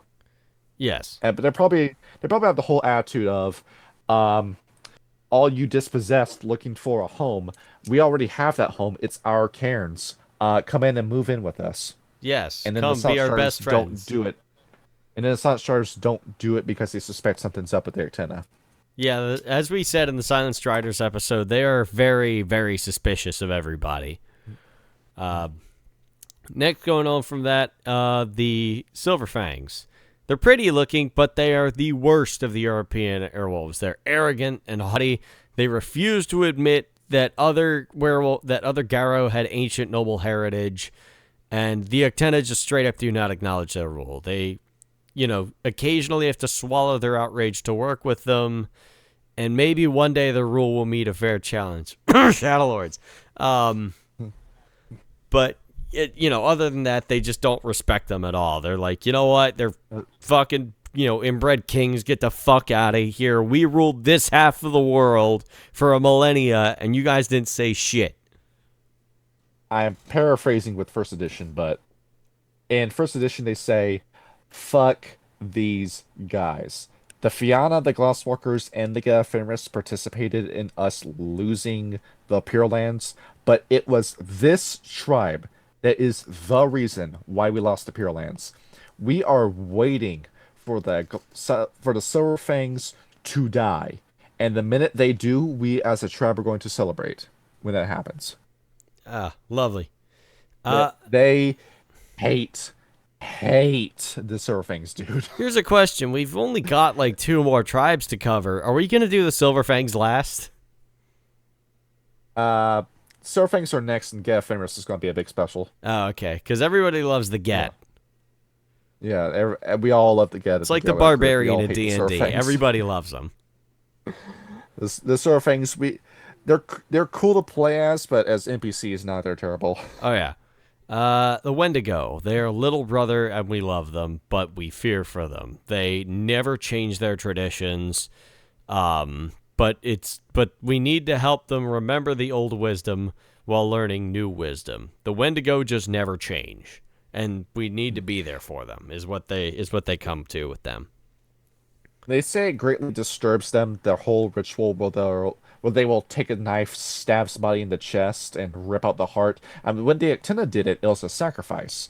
But the Wendigo take a bite out of it and then spit the gore back in the face of the guy they tore the heart out of. And they do it to send a message, not for taste, but to send a message, and it freaks them the fuck out.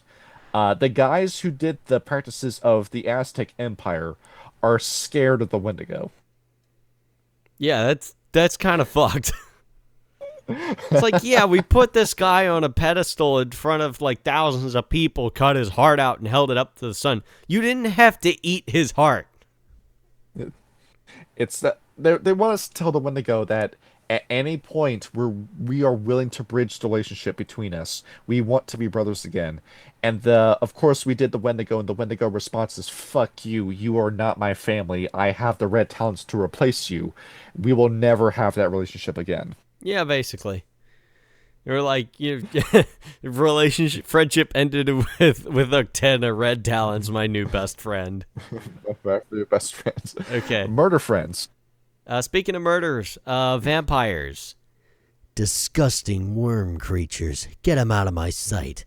They flock to the havens of the Weaver. They destroy them on sight before they can use blood disciplines to ensnare you. Although they can be very valuable to get information out of.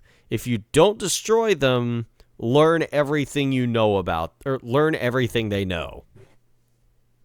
That's very simple. We get a different interpretation in first edition because they say vampires are a waste of our time. Leave fighting of vampires to get Ephemeris and Glasswalkers, and don't try to make pacts with these guys. It's not going to work.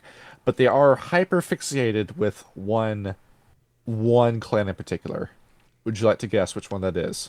Given their affiliation for hanging out with mages, I'm going to say Clan Tremere.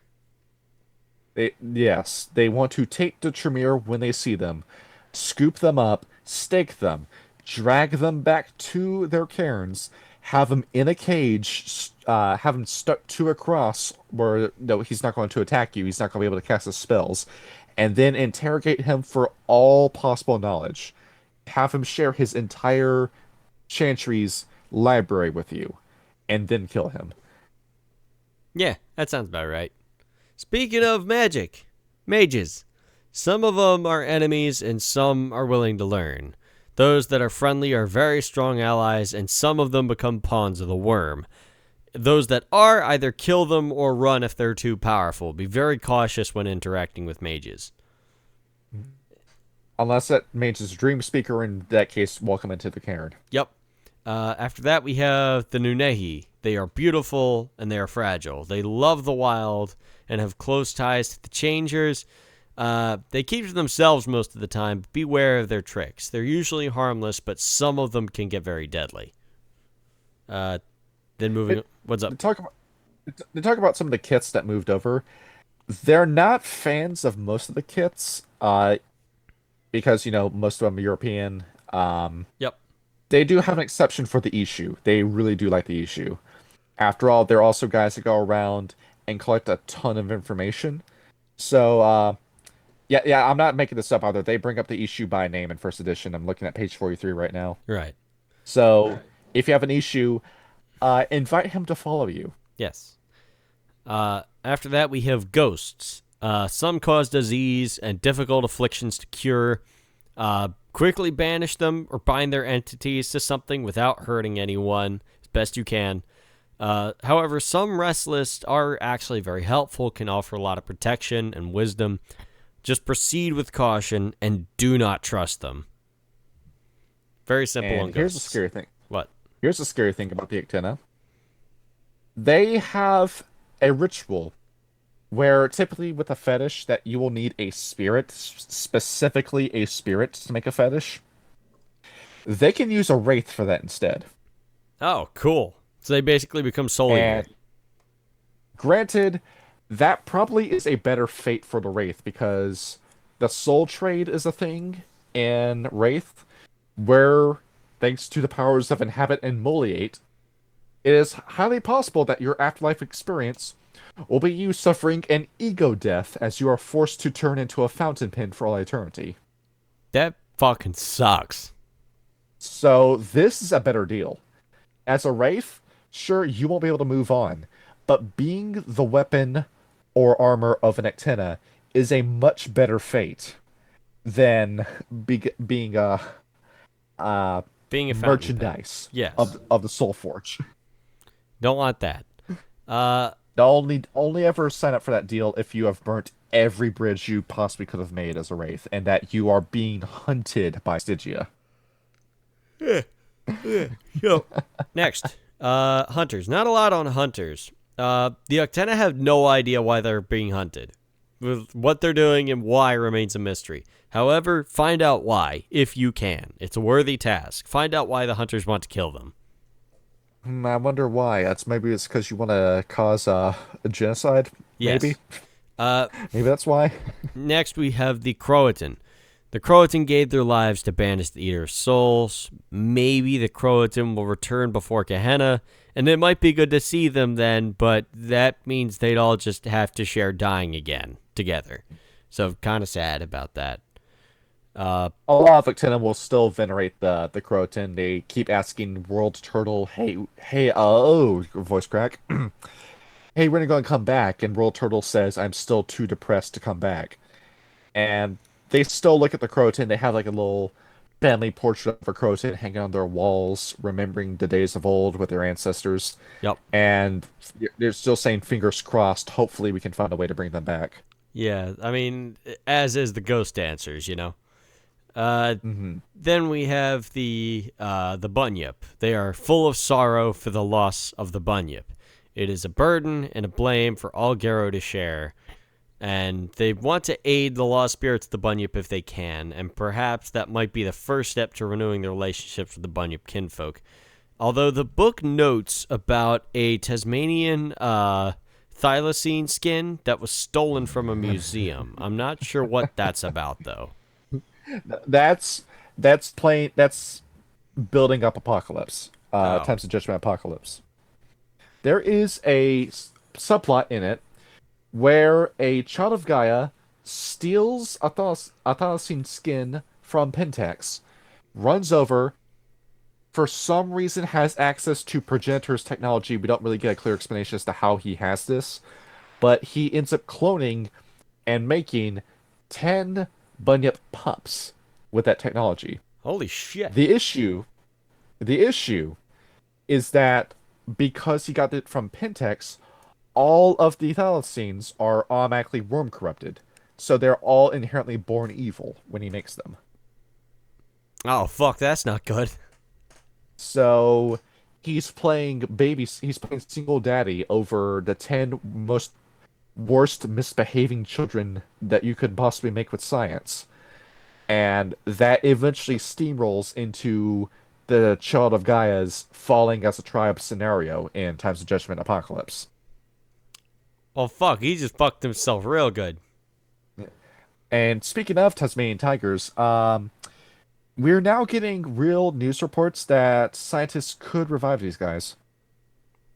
Uh, Granted, I don't think we should be going around reviving every possible um, species because, some of these guys deserve to stay dead. They're dangerous predators, or there's just not a place for them in the world anymore because their habitat has been changed. But the Thylacines were killed by poaching, so go ahead, bring them back. Yeah, I don't here's know, USA Today talking about it. I don't know, Jurassic Park 8 would be pretty sick with actual dinosaurs. Yeah, we get to make the plesiosaur. Oh yeah. Yeah, it'd be great. The Stargazers.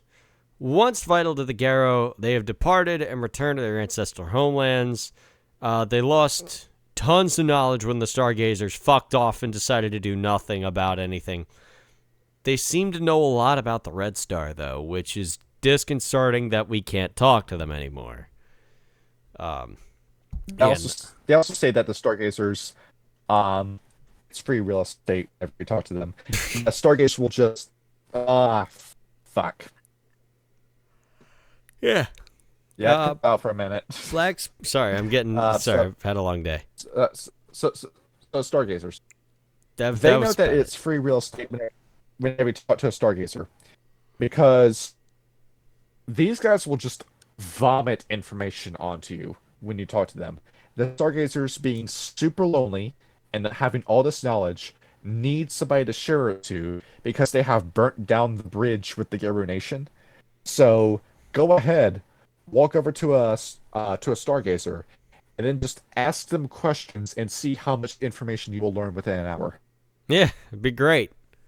You need that knowledge. It's good for you. Next, I think this is the. What's up? I think the Uktena and the Silent Stars are the two tribes that the Stargazers have a good relationship with. Well, yeah, because they like to tell. With the Uktena, it's fully parasitic. Yeah, that makes sense. That makes sense. It's like, give us all the knowledge. Silent Strider's like, oh, you know that? Cool. Here's what I know. Keep you updated. Okay.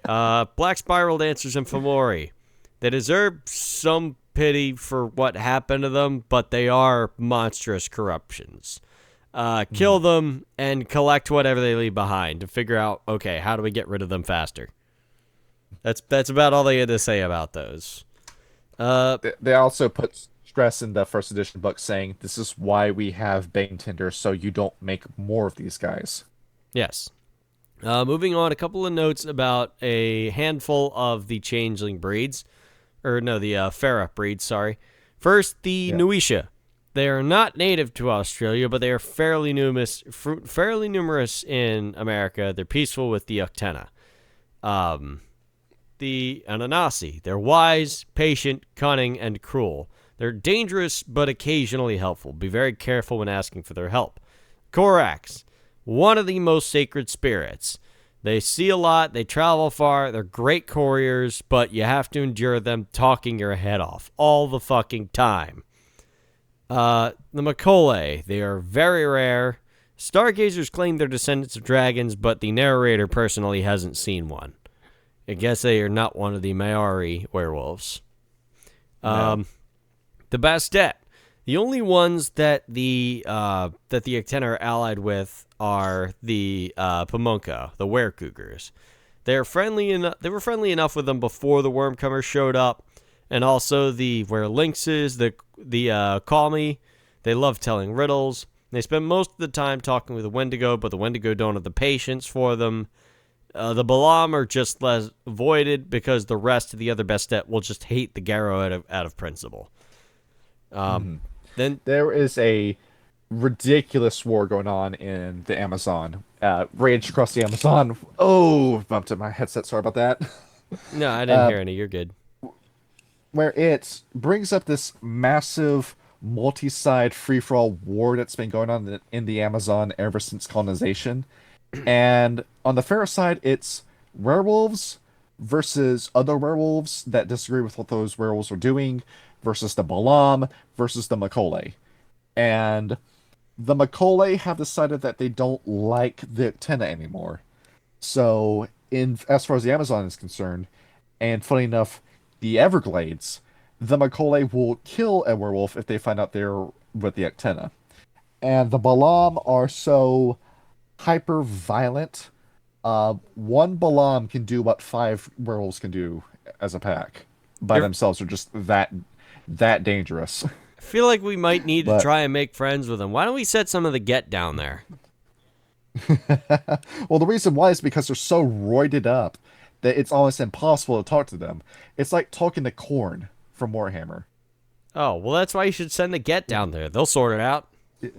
There is a get down there, and they're shooting the Balam. Okay, no, okay, maybe that's not working the way I thought. Was he in a room? Try sending a Galliard or a Philodox down there. And it's this massive mess of a war that's going on in the Amazon, but at least they can like cease fire to shoot Pentax. Yeah, at least that they works. can manage to do that. They'll figure that out eventually. Something that this is a boss move with the Uktena. Yes. During that whole ancient history, the War of Rage that they didn't fight, in order to better relationships with the other fair breeds, they started taking their head totems as their pack totems. Oh, cool. They bring up 4 in particular: Raven, Corax; Bear, the girl; Coyote, the Noisha; and Cougar, the Pomoka. Okay. So, behold, no issues with them there. And I think we have one group left to mention, the Noisha.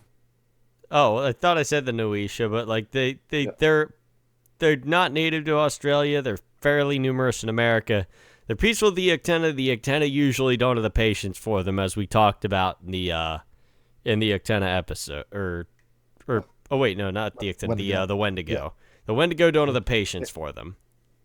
They bring up something pretty insightful in page 41 of first edition. The Noisha and Corax remind us of the value of tricksters. We let them laugh for us in these grim times. We do not try to infringe on their territory either. If you should fall victim to a Noisha prank or find your pockets emptied by a clever Corax, consider your experience as giving honor to Coyote or Raven. Do not let your rage overcome this wisdom. Exactly. Moving on. Your suffering is venerating another changing breed. Wait, hold on, we actually do have one more. Oh no, we got 2 more technically. The Rokia?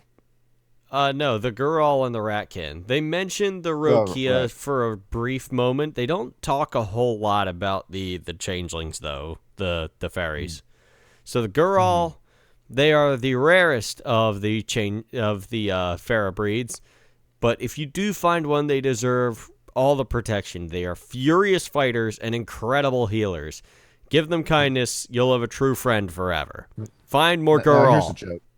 What's up? Here's a joke for you. You know how a bunch of these books have said that some of these packs, or like a majority of members of tribes, will think that the Gural are dead and have stayed dead? The Uktena never thought this. Because the Uktena will hear a conversation, and they're going, "Oh, the girl, poor girl," and they'll say, "Well, why are you saying poor girl?" "Oh, we killed them all." "No, you didn't. They're right there," and they'll point over to South America, and behold, a bespectacled bear is walking around. Holy shit! There's more of them. Oh, God, be praised. They're like, "What the hell are you talking about? Did you kill the Pharaoh breeds? Well, why would you do that?" Yeah, they told us to. That was a long time ago, but the Aenna say we stopped because we realised that was kind of dumb. We actually really liked the girl, and then they were friends with us after the White Howlers got corrupted. So, murder under the bridge. You see, this is why the Uktena don't exactly trust the Fianna, because they leap before they look. Yeah. I can't even defend myself. Yeah, we absolutely do. Then finally the Ratkin. They are more numerous than could ever imagine. They live in cities, but they also hate people. They're filthy creatures, but they know their way around. Be wary of movement in the shadows. They are angry sons of bitches. And Just that don't touch them. no, don't give them your pizza. Anyway, that is pretty much everything we've got as far as the relationships of the Uktena. Well, there's one more insight in first edition. What's that? Um, the Ananasi, the were spider. Oh, I thought I went You over that. recall you recall how I said those guys were hiding in Mexico? So when they came out, the Uktena started talking to them, and then quickly realized that this was a mistake. This is not the same Weaver you were talking to way back then. The Weaver has a plan now, and it runs directly in conflict with yours. So they say the Ananasi, they would be great for lore, but we can't afford talking to them. Right. The Weaver's too connected now. If we try exchanging secrets with the Uktena, it will come back to bite us. We just don't do it. Just do not try to do it. Yep. Sounds about right. Okay. Yeah. We have gifts, rites, and totems, and we save mixing Let's do splats for the totems end. next. Totems. All right. Let's Totem do time. totems. So with the totems, as I'm pulling up my totem notes, funny thing the Uktena mentioned, the invention of stickball. Oh yeah, that's right. The Uktena love baseball. Well, I misinformed you on that one. I thought it was baseball until I reread what that was. As it turns out, it's the less interesting lacrosse.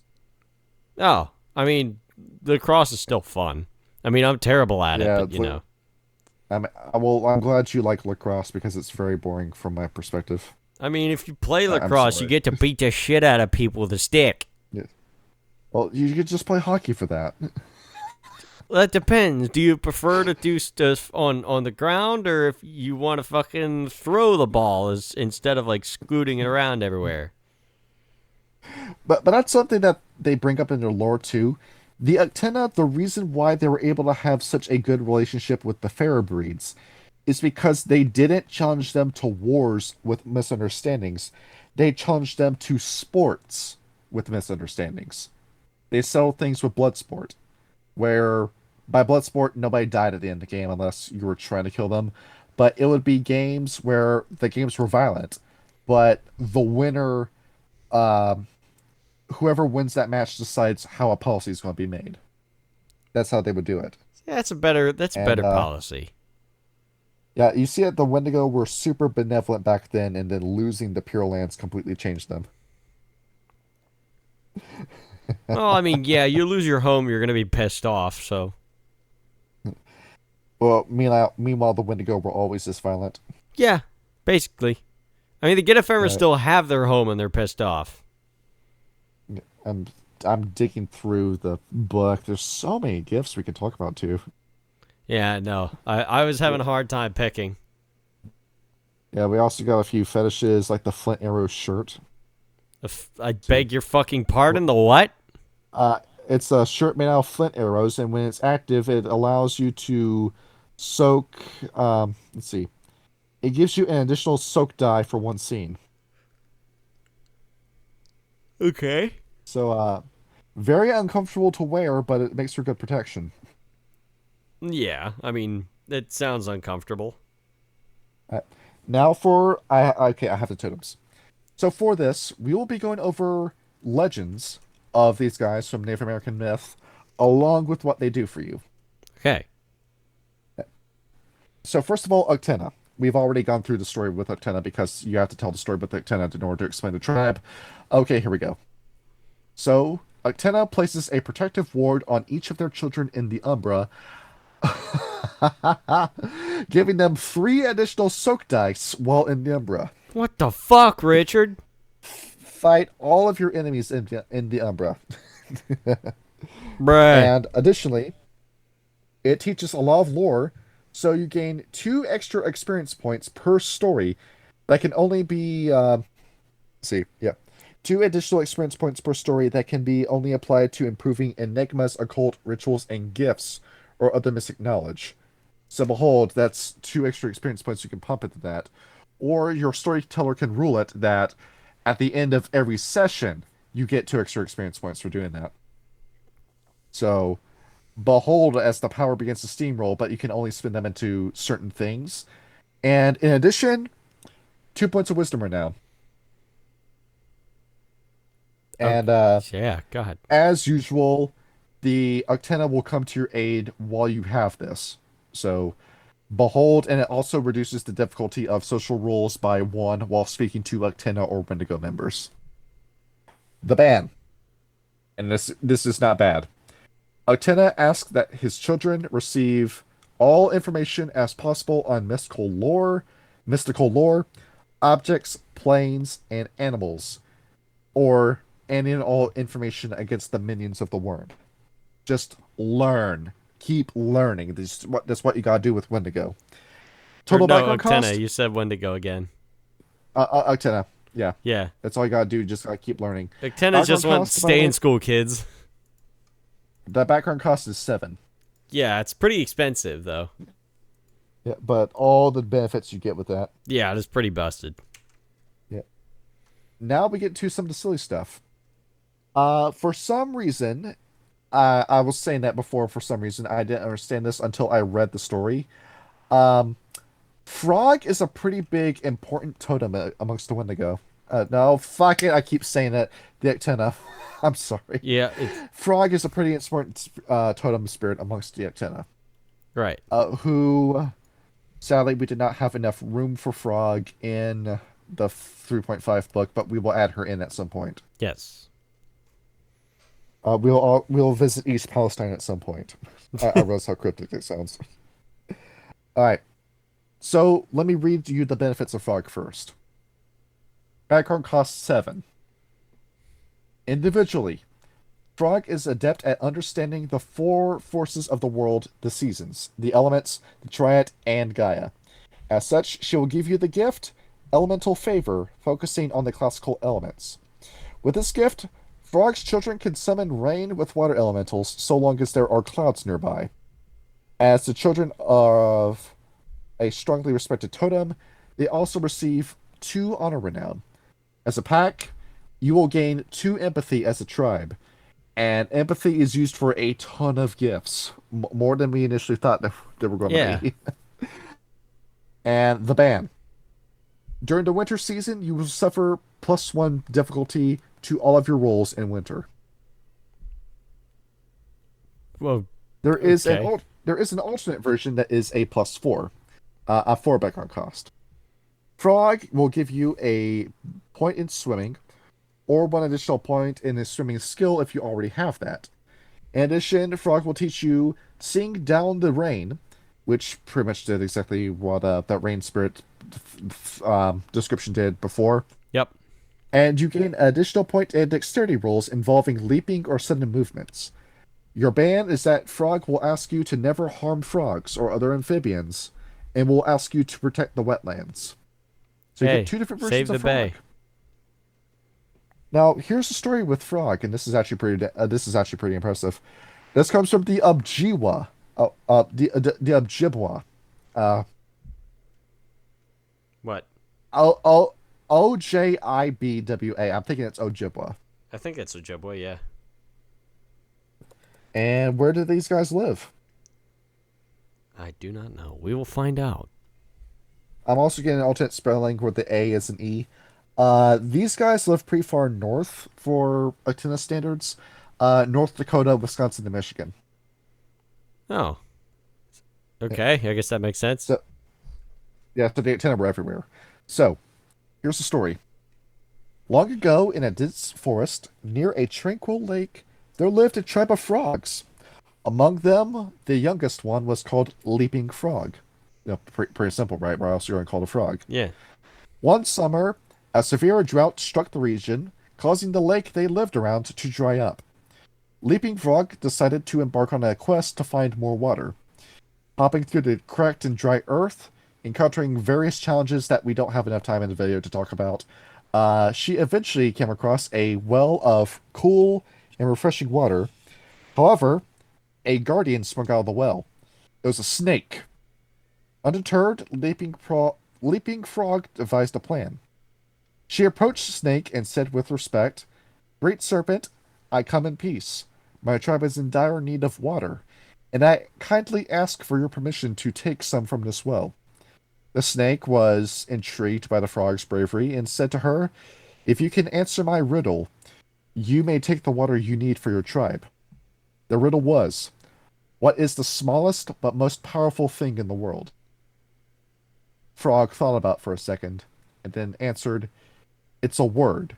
For a word can start a war or create peace. It can help a heart or break a heart. Despite its size, a word holds immense power." And impressed by the wisdom of the frog, Snake allowed Leaping Frog to take water from the well. Leaping Frog filled her mouth with water and leapt all the way back to her lake. Opening her mouth, that water increased tenfold, filling the lake that was once dry. And to this day, Leaping Frog is remembered for her bravery and her wisdom in saving her tribe. That's a neat story. I really like that. In the context of this, that snake would have been Uktena. Yeah. So, behold, it's another case of if you have the stones to do it, Uktena will help you.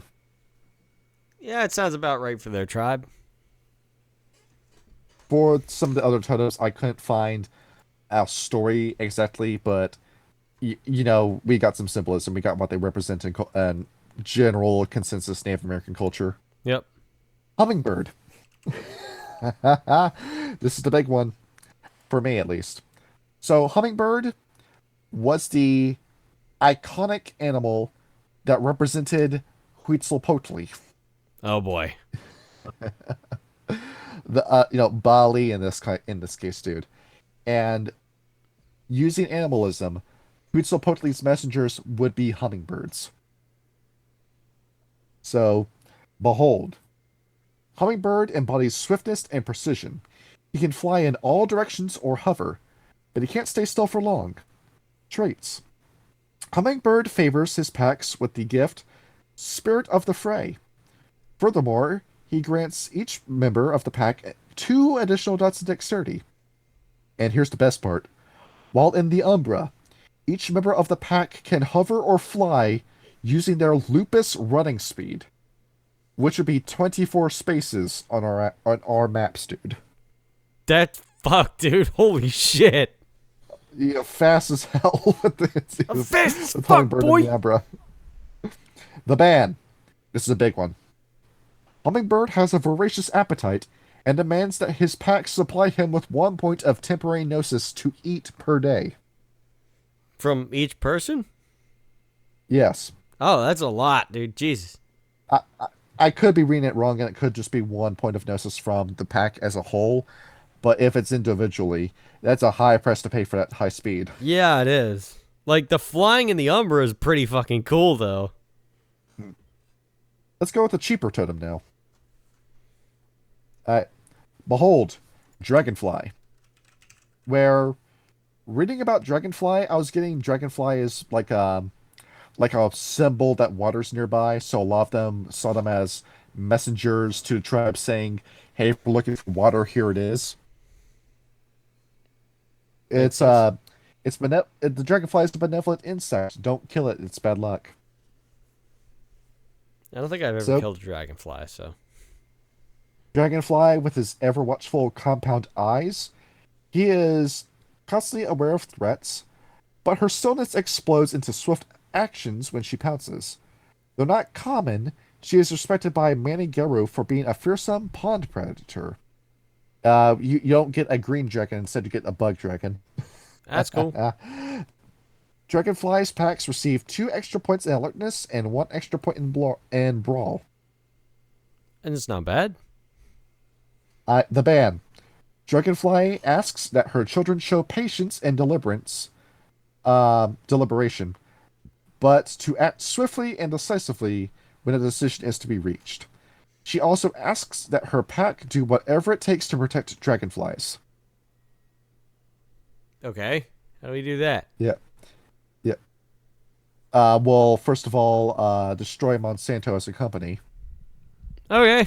Sounds good. Yeah. We're a worm company anyway. Fuck it. And behold, the chronicle will write itself. Yeah, look at that. And we have one more to talk about, which these guys share kind of, sort of, with with the children of Gaia. Okay. Would you like to guess? Horms. Turkey.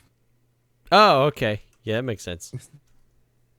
We have a story for turkey, but it's not Thanksgiving. Gobble gobble. Yeah. So this is the story of the turkey and the turtle. I couldn't get a exact tribe for what the story came from. It just popped up, but I thought it was interesting enough to share. All right. All right. So the turkey was a proud and boastful animal. He strutted around, showing off his magnificent feathers and challenging other animals to contests of speed and strength. One day he met a turtle. Turkey, in his arrogance, mocked the turtle, saying, "You are so slow. I bet I can outrun you any day." The turtle, unperturbed, said, "Speed is not the only measure of worth. Let's have a different contest to see who truly excels." Intrigued, the turkey accepted the offer. The plan was simple. The contest was to collect as much food as possible within an hour. Turkey, confident in his ability, flew ahead and picked up fruit from trees and bushes, along with nuts. Meanwhile, the turtle moved slowly, moving to roots and mushrooms. When the hour was expended, both came back with their hoards. Turkey had more food, but ultimately it was decided that Turtle won. While Turkey did select the tastier food, the more visually appealing food, the food that Turtle selected was more filling and came with medicinal benefits. Turtle was deemed the winner by a wise old owl who judged the contest. Turkey was humbled by this and learned to respect those he came across. All right. And Cool. there's your story. Yeah. So, That's the title, Turkey, right? the wise turtle. Poor world turtle. It's really is too bad with him. Yep. Wild turkey. Background cost 5. Just reading this. Okay. Wild turkey is a proud totem, honorable and alert to danger. Packs dedicated to wild turkey make exceptional sentries, and thus are favored as scouts and guardians. Traits. Wild turkey grants his pack +2 perception, and the gift blending, which is a good stealth gift to have. All right. Packs also gain additional die when trying to impress or intimidate. Also cool. The ban. Wild Turkey is outraged by the sheer depth and stupidity that his own species has fallen to, along with the relationship that humans have with his species. Pack members must never consume any product that contains domesticated turkeys. Well, maybe you shouldn't be so goddamn tasty. Maybe you shouldn't be so stupid either. Now, we have Digital Eye with us for this episode. Okay. So I'm going to ask it, how many products contain domesticated turkeys? No, that's not how you spell turkeys. I just Turkeys realized you sent me the as- link about the Tasmanian tiger. I'm just now seeing that. Yeah. So, let's see. Let's see. Fucking shit. Gave me a roundabout answer. Never mind. This was supposed to be an impressive bit, but didn't really go anywhere. So I'm getting a few. Um, deli meats, sausages. If you see something that's a pork sausage, don't believe it. It's probably got some turkey in it. Pet food. As a werewolf, you're not allowed to eat dog food because it's going to contain turkey bits. And to an extent, gelatin. Yeah, I know that much. See, I thought Yeah, gelatin so was you like somewhat was like a pork byproduct.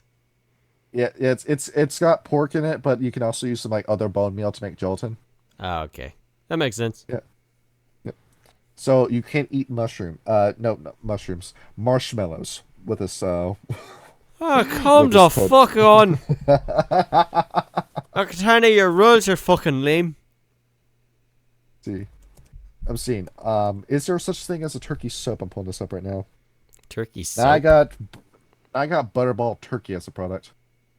Okay. Is it the round meal? Yeah. The round meal probably, even though it's beef and cheddar flavored, it probably has some turkey in it.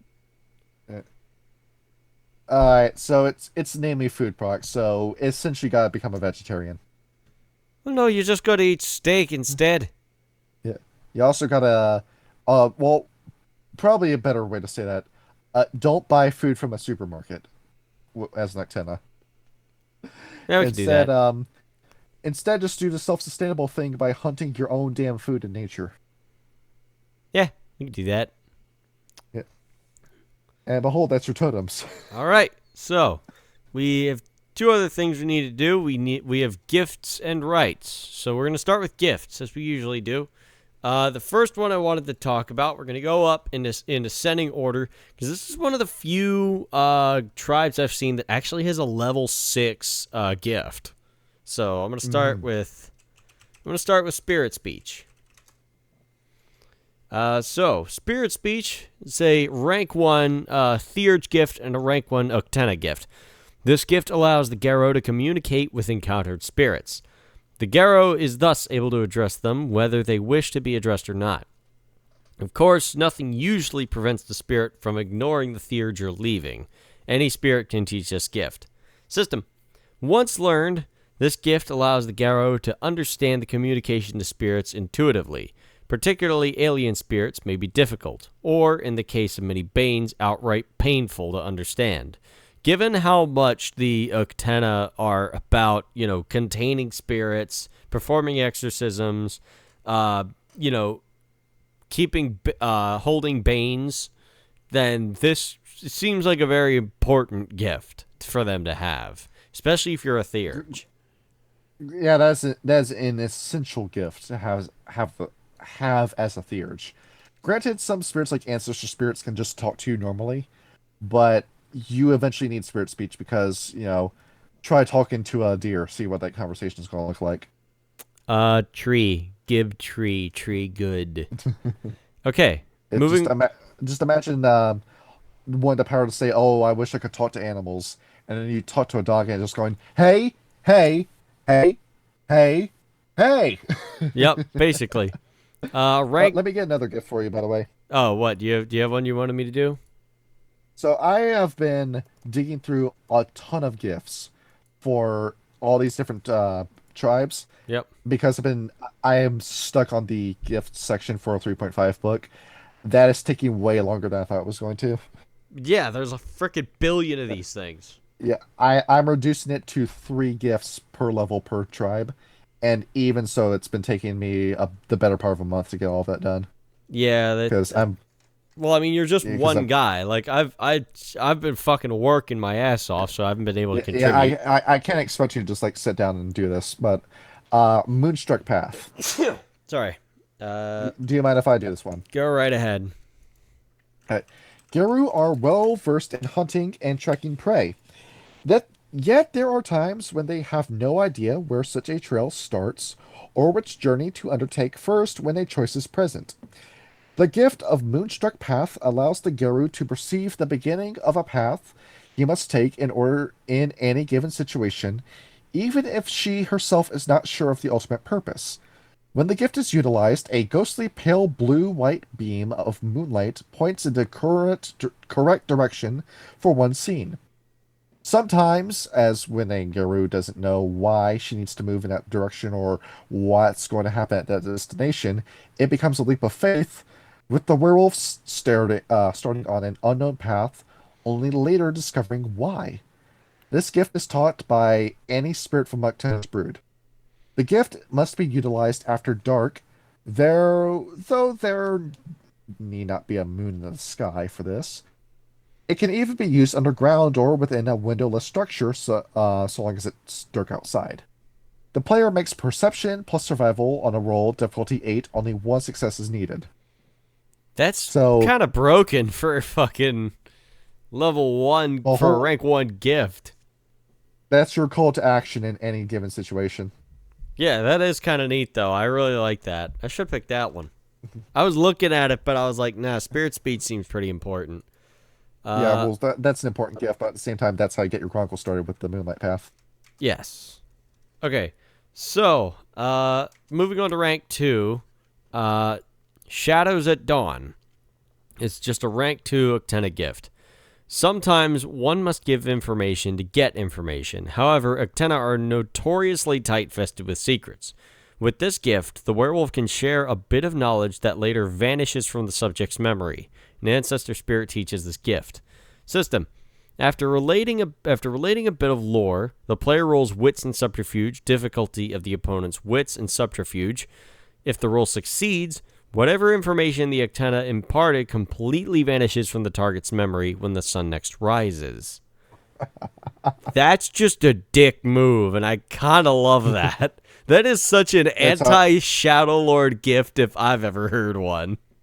Yeah. The minute you get that Shadow Lord gets that confession, this gift is used, and behold, we got to go through all over again, or you just forget that you did the interrogation at all. Exactly. It's incredible. It's short, but I really like that gift. That's how you get the spy game going. Yes. The next gift I want to talk about, we mentioned earlier, but I kind of wanted to go over it in more depth. Sing Down the Rain, another rank 3 Uktena gift. This gift is used to bring rain from the heavens, either to nourish crops and cleanse the land, or to cause damage through mudslides and flooding. This gift is common among ghost dancers. A frog spirit teaches the gift. System. The Garrow sings or howls a ritual chant. The player spends a gnosis point and rolls wits in occult with difficulty usually 7, 8 in a cloudless desert, 6 in a temperate rainforest. 1 or 2 successes brings down a misty drizzle after a short delay, but 3 successes causes heavy rain to fall almost immediately. 4 more successes, the rain comes in heavy torrents. The effects ordinarily last one scene, but the player may spend gnosis to continue the effects. Depending on the storyteller, the terrain, and the user's intent, the effects may cause flooding, mudslides, or even wash away pollutants. That's kind of neat. It's basically just a rain dance, but you can do it for a number of different things. After all, what's a culture that's known for doing rain dances? The Native Americans? Yep, so behold, it works itself out. There you go. Cool. Continuity. This one, when it gets to rank 4, they get really esoteric and kind of neat, actually. This next one here, rank 4, Pointing the Bone. This is a rank 4 Uktena gift. The Garrow can inflict range damage simply by pointing a bone at an opponent. After gathering the bone from some corpse themselves, the Uktena can change it into a devastating weapon. A vulture spirit can teach this gift in exchange for a few scraps. System. The player rolls Perception and Athletics difficulty 7 and spends 1 point of Gnosis. The number of successes equals to the number of aggravated health levels the attack causes to the target. This damage can be soaked as normal. The bone shatters after 1 use, but any properly harvested bone will suffice. So you could basically just keep a bunch of bones on you and keep using this gift to just disintegrate somebody over range. That is fucking wild. Kyle. What? The more obvious the joke, the more it has to be addressed. What the fuck are you talking about? You can say they've got a bone to pick with you. God fucking damn it. What's worse is that it's October, too. You can make that joke. God damn it. I did not even think of that in my tired brain, but, Jesus Christ. Man. Okay. All right. Moving on. Oh, I spelled that so wrong, so that's not going to come up. Hang on, give me a sec. If I could spell things right, that'd be good. Okay, rank 5. Uktena's Glare. Just as the anger within Great Uktena burns those who dare to face him, so can the follower of Uktena sear foes with his own rage. To one who is worthy, Uktena may teach this gift. Uktena himself teaches this gift. The system. The Garrow concentrates for a full turn, focusing on the anger that burns within. Meeting the gaze of a single foe, he must spend a point of rage and make a roll as if to frenzy. If successful, the Uktena does not frenzy but inflicts 1 level of aggravated damage per success just from his heated gaze. The difficulty to use this gift increases by 1 with each subsequent attempt during the same scene. You could literally have a look that kills. There's another gift that's very similar to this from the Fianna called Balor's Gaze that does the same thing but with superficial damage. Behold, you take it 1 step further with the Uktena. That's pretty And that leads me to wild. ask, where do you think they developed this gift from? Well, from Uktena, obviously. From stealing designs from the Fianna. That's, yeah, probably. It's like, You hey, take that your gifts Fianna and make just them punched better. me in the face by looking at me. I wonder if I could kill somebody with it. See, and behold, we now take your power and make it bigger and better than you ever could. Yeah, you ever think about, giving it back to us?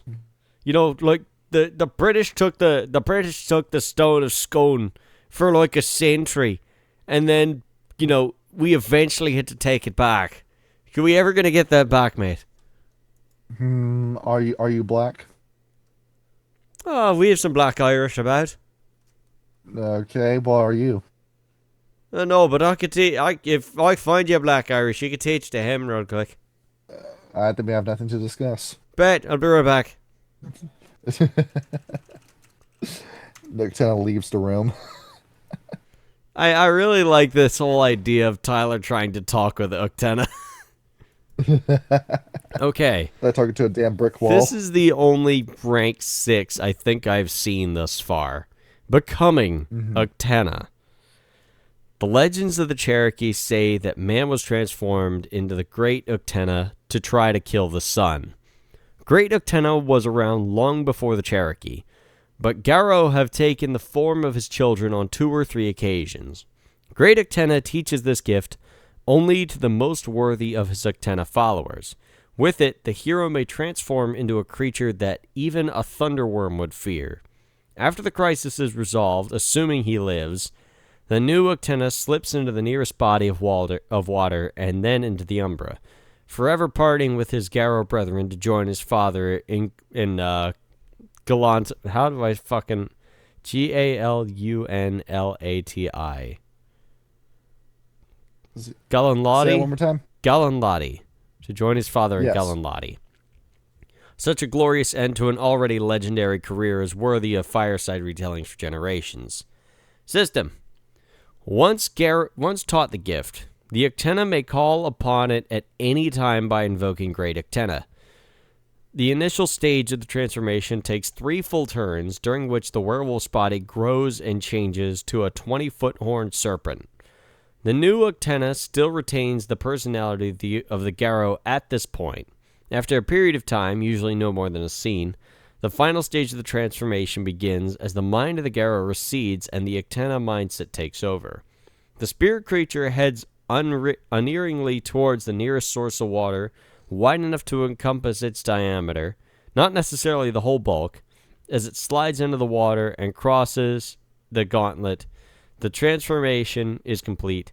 The hero's former pack had best treat this Uktena like any other of its kind.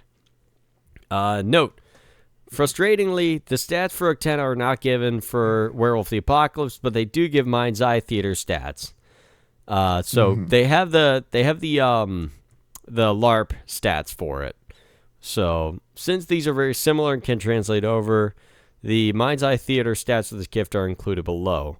So, the statistics for Transformed Uktena are as follows, except where noted. These statistics replace the Garrow's own, not add to them. Physical traits, 28. Social traits, 3. Mental traits, 14. Rage, 8. Gnosis, 8. Willpower, 6. Abilities. As per the character, with the exception that they receive the following abilities unless their own levels are higher, in which case they retain their own level. Athletics 3, Brawl 3, Dodge 2, Intimidation 3, Subterfuge 2, Stealth 3. In addition, they automatically receive an additional level of Enigmas and 2 levels of Occult. even if this takes them over 5 levels in total. Health levels. Healthy 2, bruised times 4, wounded times 5, incapacitated, mortally wounded. Attacks, Antler Rush for 1 level of lethal damage, Bite for 2 levels. Powers, you have Armor, Breathe Water, Burrow as the Metis gift, Blast as the charm. You can become fucking Uktena. You can actually become great fucking Uktena if you somehow manage to become a rank 6 Uktena. Now think about this.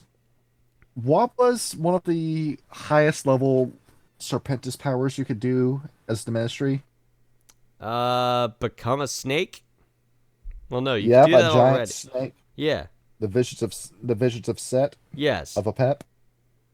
So what comes around goes around.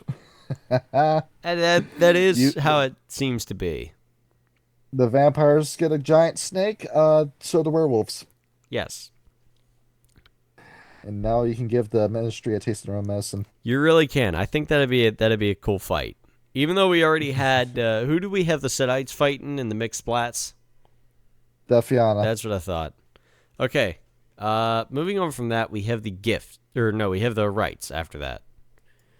Mm-hmm. Okay, so they, curiously enough, don't have any level 2 rites, as far to my knowledge. Correct me on that if I'm wrong.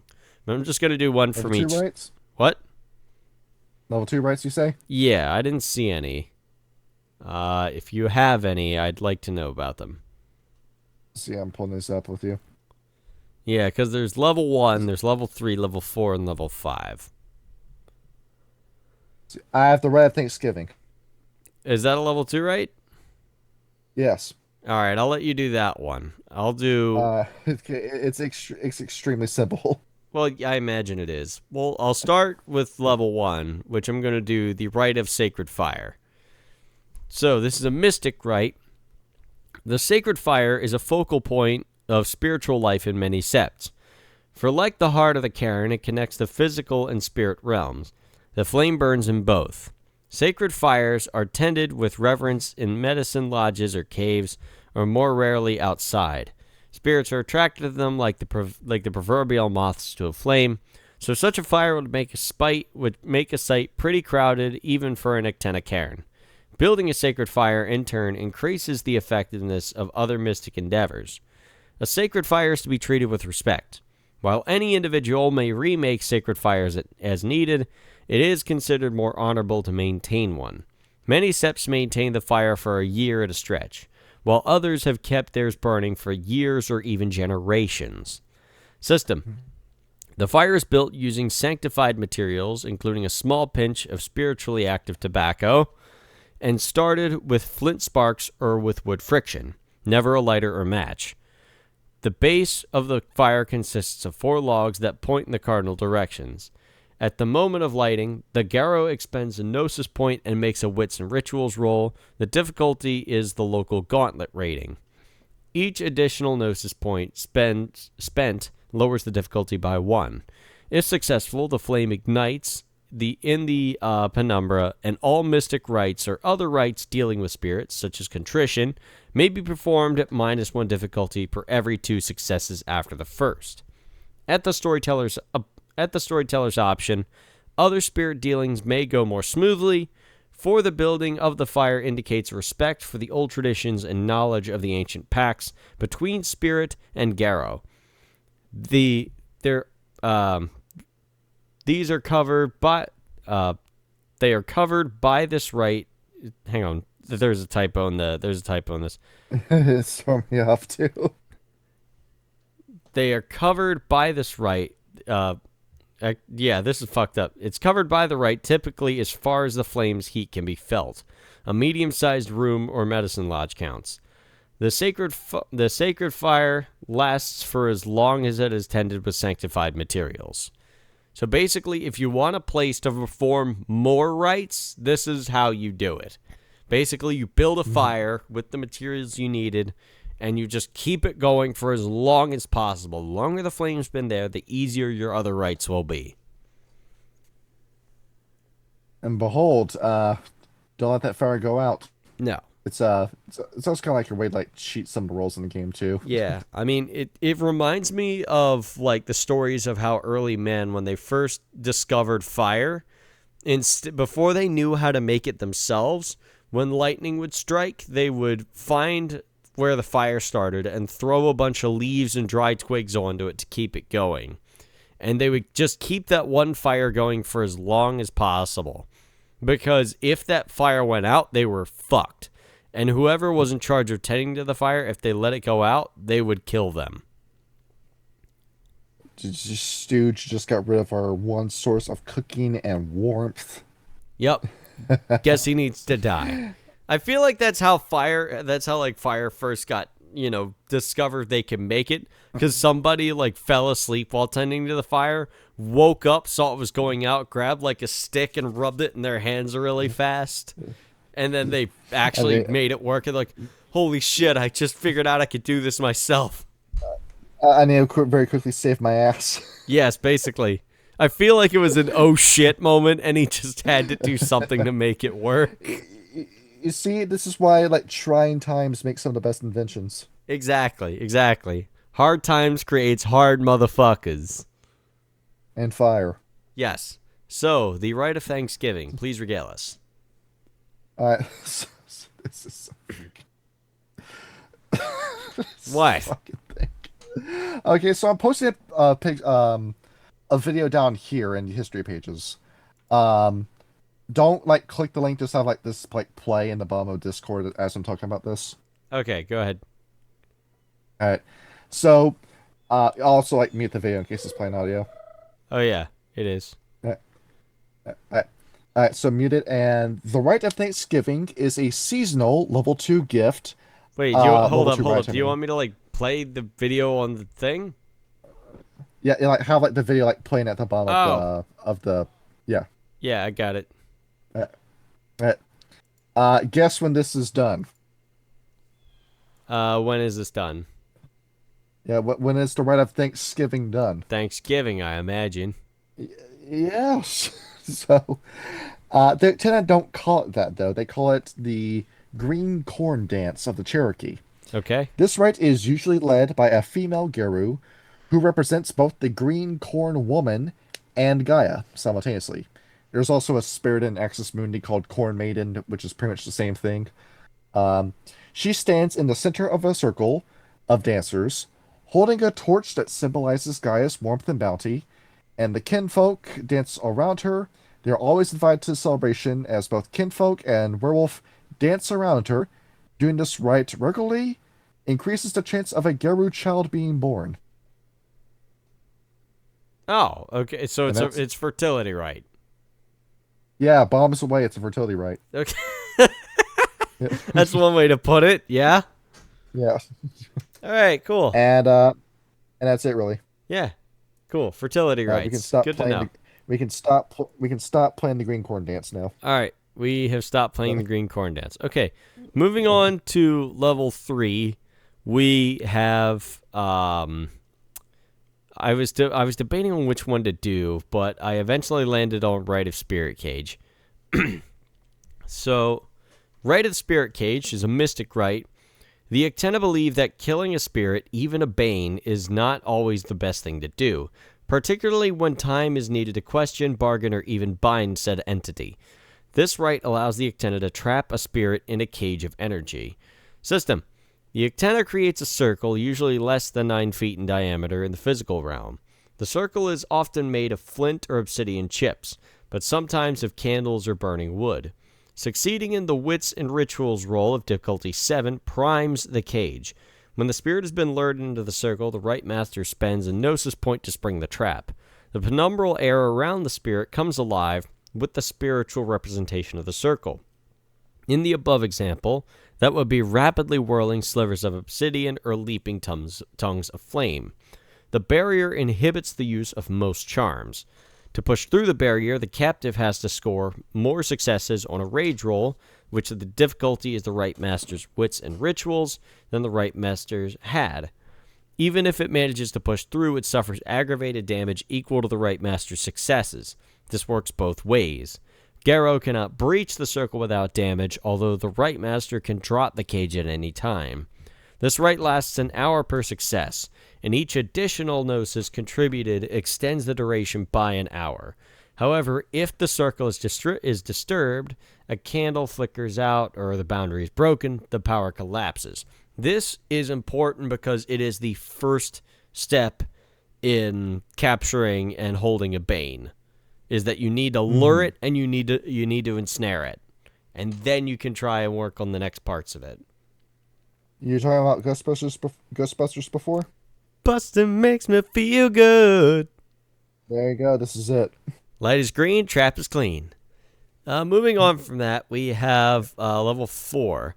There's only one in level 4, and it's Rite of Invitation to the Ancestors. This is yet another mystic rites. The Uktena are very fond of mystic rites. Description: most often used in conjunction with the spirit's horse gift, this rite readies a moot or council of Uktena to welcome an ancestor spirit into its midst. Usually the werewolves sing and dance to honor the tribal ancestors. Special foods are eaten, and invocations of sacred words may be made to the sun, moon, or other natural elements, depending on the cultural backgrounds of the Uktena. Some werewolves use this rite without the gift of Spirit's Horse to honor their ancestors and fallen heroes. System: while no rules are needed, some werewolves expend Gnosis as an offering to their ancestors.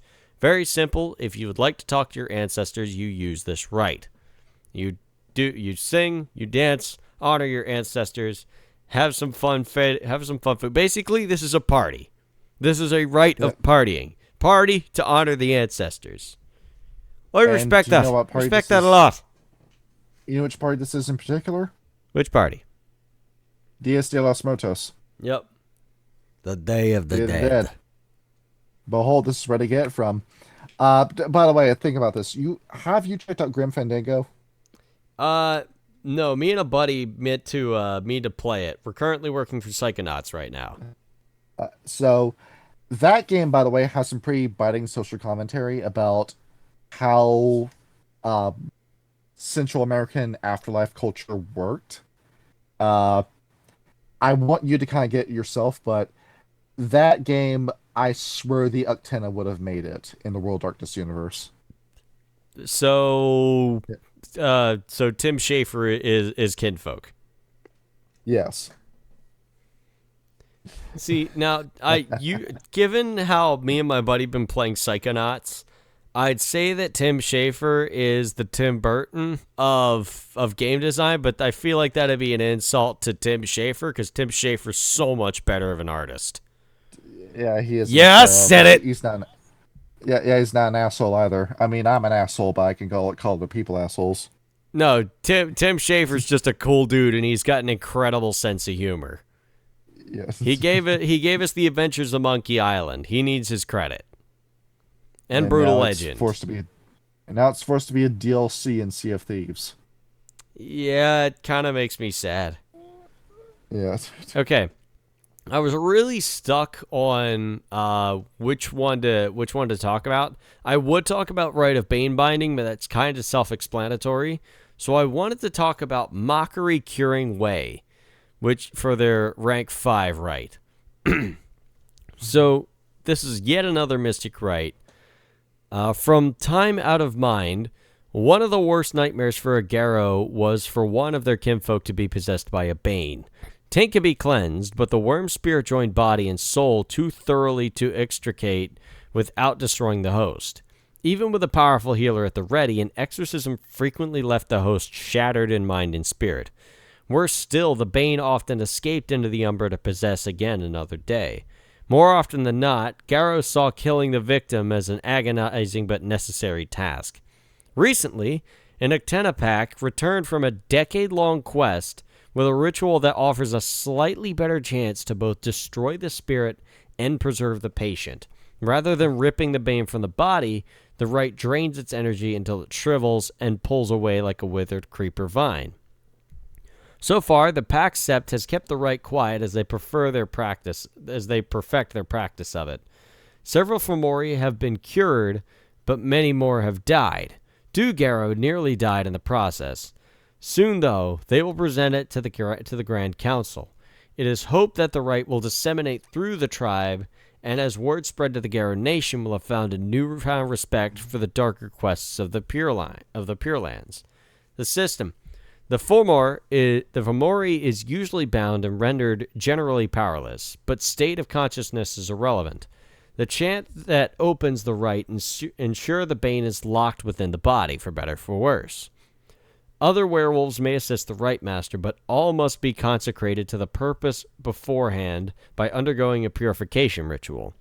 The rite master spends a gnosis point. The player rolls wits and rituals. The difficulty is the bane's willpower, adding 1 die for every additional gnosis point spent. Other participants may contribute. Successes count against the bane's essence. When essence reaches 0, the bane falls into slumber. Seen from the umbra, the shriveled bane is draped around the victim and may be pulled off and destroyed.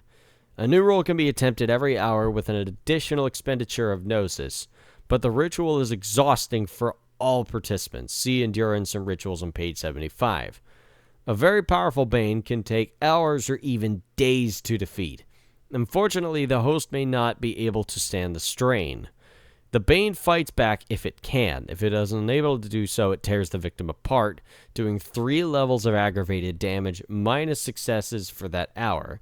In other words, the rite master got 2 successes, the victim takes 1 health level of damage. On a botch, the bane can make a break for it, doing its rage in unsoakable aggravated damage on its way out. Damage may be healed by a gift, assuming the healer can touch the subject. Afterward, the ritual area and all participants are tainted by the corrupt essence that hemorrhaged from the bane during the rite and must be thoroughly cleansed through a purification ritual. So they basically have found a way to fucking cure banes. It is incredibly dangerous and it is far from perfect, but they fucking did it. And if, given that these guys constantly tinker with their gifts, maybe we can get this to the point where it could cure a black spiral. We could revive the White Howlers. Do you realize what this fucking means? And then they will inject them all with revitiligo to turn them from white to black. Aye, you know what? They're fine. They're still friends. Let's get drinking!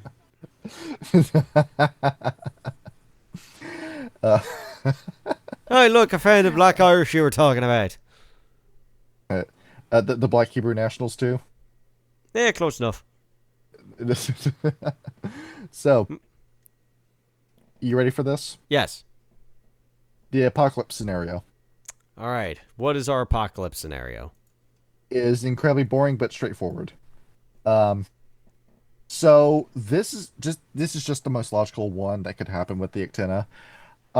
Pretty much, the tribe gets infiltrated, and same story as the Second War of Rage. Somebody goes around and releases all the Banes at the same time, and nobody warns the Uktena this happens. So those Uktena get possessed, and then start destroying the tribe from within, and that does result in very little collateral damage. But eventually you have the werewolves that know magic that are on the side of the worm. Yeah, that's kind of fucking scary. Yeah. And Uktena ends up losing everything as he's pulled back into being a minion for the worm. Yeah. I feel like Uktena is a very misunderstood character in the World of Darkness. Like, yeah, he broke away from the worm. Guy, but just because you are a bad guy doesn't mean you are a bad guy. That, yeah.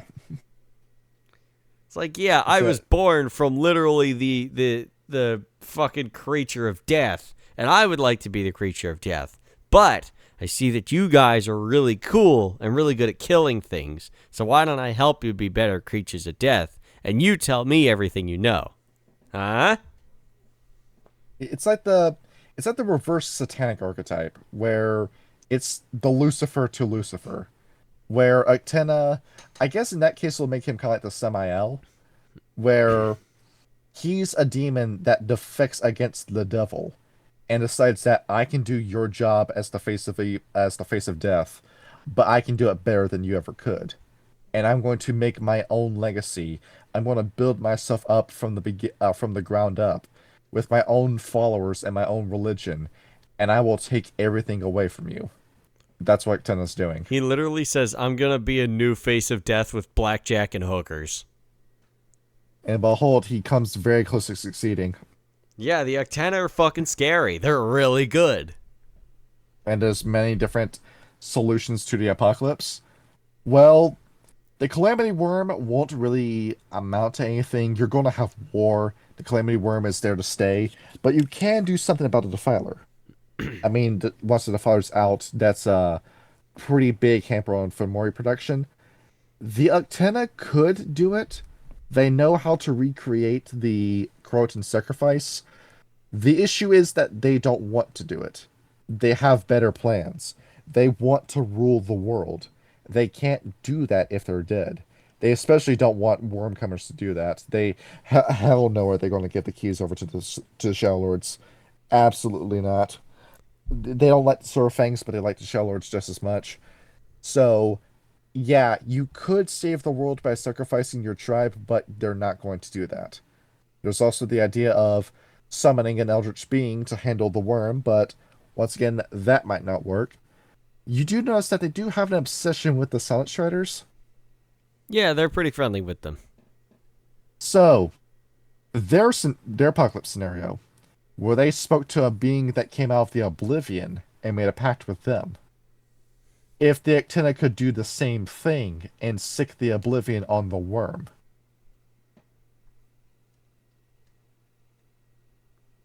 Okay. Imagine that. Just that high risk, high reward mission of could you get another cosmic force of death to kill the cosmic force of death? That seems to be a lot of their alternative plans to defeat the worm. It's like, let's get somebody else way bigger and scarier than us to solve our problems, and maybe it'll work? Alternatively, there's also what they could do in the Weaver Ascendant scenario in World of Darkness, Times of Judgment Apocalypse. In that scenario, the Weaver balloons in size to where she dominates the planet. And she's getting ready to reenact the plot of the Lego movie because she's preparing her big spray glue gun to freeze the world solid so she can just play with her toys by herself forever. So, with the Shadow Lords leading it, but the Uktena would definitely get involved with this, they could cause so much global chaos that it ends up directly feeding into the worm, who in a temporary moment gains enough power to break free from the webs of stasis. And what's the first being that the worm is going to attack? The Weaver, obviously. The Weaver. And then the two biggest issues destroy each other. And all that remains is the Garrow. Yeah, a lot of people are going to die if that happens, though. Yeah, it's so much for no collateral. Well, there is one more option. Get Uktena to the level of Celestial. There are these Celestial totems. Planets. They can make totems. Okay. Luna being one of them. And if you were to get Uktena to the level of Celestial, behold, now he can fight the worm on even footing. He could probably go into Malpheus by himself without the risk of corruption, and then fight the Defiler Worm by himself. I feel like you'd need more than one Uktena for that. And then lastly, there is the possibility where they can piggyback off of the 9 traditions with Ascension and have an Uktena reach level 10 Aret, and then boom, the 10th sphere of magic is now available to that Uktena. They reach over, grab the sphere, and now they can freely warp reality however they want. And behold, you can just cast a spell that changes the worm. And there you go. Well, damn, they've got a dozen different ideas of how to do this. The reason why they haven't done anything yet is that they're trying to figure out how can we cause the least damage possible. Yeah, you're gonna need to sit on that for a minute. Keep them in your back pocket. They might be useful, but at the same time, it's like you take a time to work on that. After all, they are making a lot of progress. Gary, friend of the show, Gary, told me about this ongoing issue. I think he said it was in Perth. Yeah. What So, about it? did he tell you this story? He did not. I need to talk to him more. See. So, from what I remember him telling me, is that uh the Australian government has just been outright surrendering to the Aboriginals when it comes to anything they complain about. Um, yeah, that's weaponized white guilt right there, the weapon of the Uktena. So the Aboriginals are claiming that Perth, the entire city, is built off of Aboriginal land. And after investigation, it turns out that yes, they do have a lawsuit for it. So they got paid. I'm looking at this. They got I'm not getting them out, but they got paid a shitload of money for Perth existing. And so now it's led to this gateway where at any point the Aboriginals can just point at something and say, pay us. Well, yeah, basically, that's what they're gonna keep. Yeah. That's what's gonna keep going. And the more and more um, radically liberal we start seeing the Western world become, behold, the power will just drop into the hands of the Uktena. Yeah. So they're eating good. After all, we can have Asada Shakur of the Black Panther be an Uktena. And Sean told you that story. That woman was like serious as fuck when it came to Yes. when it came to her life. Behold, Okay. if you want to know how to play an Uktena in the modern day, look at Asada Shakur Yes. Uh, and as for splats. the revelry. So, if we would like to recap, we have down the line Children of Gaia versus Lasombra, Fianna versus Setite, Wendigo versus Banu Hakim, Silent Strider versus Malkavian, Glasswalker versus Bruja, Black Furies versus Nosferatu, Red Talons versus Cappadocians and by extension to Giovanni, Bonars versus Zimichi. I think this one's obvious. Would you like to guess? Um. Hmm. Who's the whitest of all the vampires? Tremere. Yeah, there you go. Yep, there Mage you go. werewolves versus mage vampires. And behold, these are both guys who are hoarding knowledge and are both coming up with means of how to usurp their own factions. The Tremere are nearly doing it to save themselves because they're realizing they're not as powerful as they thought they were, and at any point the Camarilla could just gang up on them and kill them. The Uktena are just on a constant power creep where ever since they lost the Pure Lands, they've been gaining more and more and more and more and more until they've kind of sort of gotten to the point where it's almost like they haven't lost anything at all. And you put these two in front of each other, the most powerful vampire versus debatably, when you get into magic, the most powerful werewolf, and see the sparks fly. Yeah, that's going to be a pretty terrifying rivalry watching those two duke it out. On top of that, with all the different friends the Uktena have, the Tremere, by contrast, have no friends. Not even the Tremere like the Tremere. Everybody's ruining the Tremere. The Tamichi, Yes. the fucking the La Sabra, It's the like other it's like Tremere. It's like Tremere and Zamichi, or Tremere and Nosferatu, or Tremere and Toreador, or Tremere and other Tremere. Damn Tremere, they've ruined the Tremere. uh, that's what I was trying to go for. I couldn't remember the line. Oh man, You Tremere seem like a contentious bunch. a little And then bit. behold the next day if you die of a heart attack in your sleep from the Tremere hex. Yeah. Next, mages. I think we've made it very clear to Dream Speakers. Yes, they're friendos with the Dream Speakers. Put a Dream Speaker in your Uktena game. Yeah, brought up in first and second edition. So boom, there you go. They talk to the dream speakers. They might as well share a history with them too. Other groups, the Verbena, given that the Verbena are the pagan mages. Um, Granted, how Verbena magic works is that they follow kind of like an idea of a god. Like say like I follow a god of fire, and then that god of fire goes by multiple names like Pele and maybe I shouldn't have said fire god because I'm immediately blanking on fire gods. Agni. Yeah, there you go. So yeah, you can get a war god Verbena, and behold, Huitzilopochtli's right around the corner. Start venerating him. There you go. What about the Or Cult of god. Ecstasy? They are based in India. The Cult of Ecstasy is good, but the Uktena are a little too responsible with their drugs. That's true.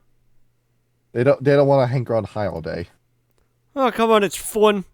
Wait, I shouldn't say that. That didn't smack a lot. Well, no, smoke cigarettes. Next, Fucking. see. Sons of Ether, hell no. Virtual Adepts, absolutely not. Um, Maybe the web walkers. Order of Hermes, they kind of have the same goal, but majority of Hermetics are white, and I don't see it happening. Probably not. Euthanatos, maybe. Celestial Chorus, absolutely not. The Akashics could work with them too. So you start getting Kung Fu werewolves now. Yes. I mean, we sort of We had can- those with the Stargazers, but that we already said they just kind of fucked off and did nothing. You can have the fight between Fist and North Star, the Nanto Seiken of the Stargazers versus the Hokuto Shinken of the Uktena. We gotta get you watching Fist and North Star, dude. That's the most manly anime you'll ever see. Let me finish Cowboy Bebop, and I'll get back to you on that.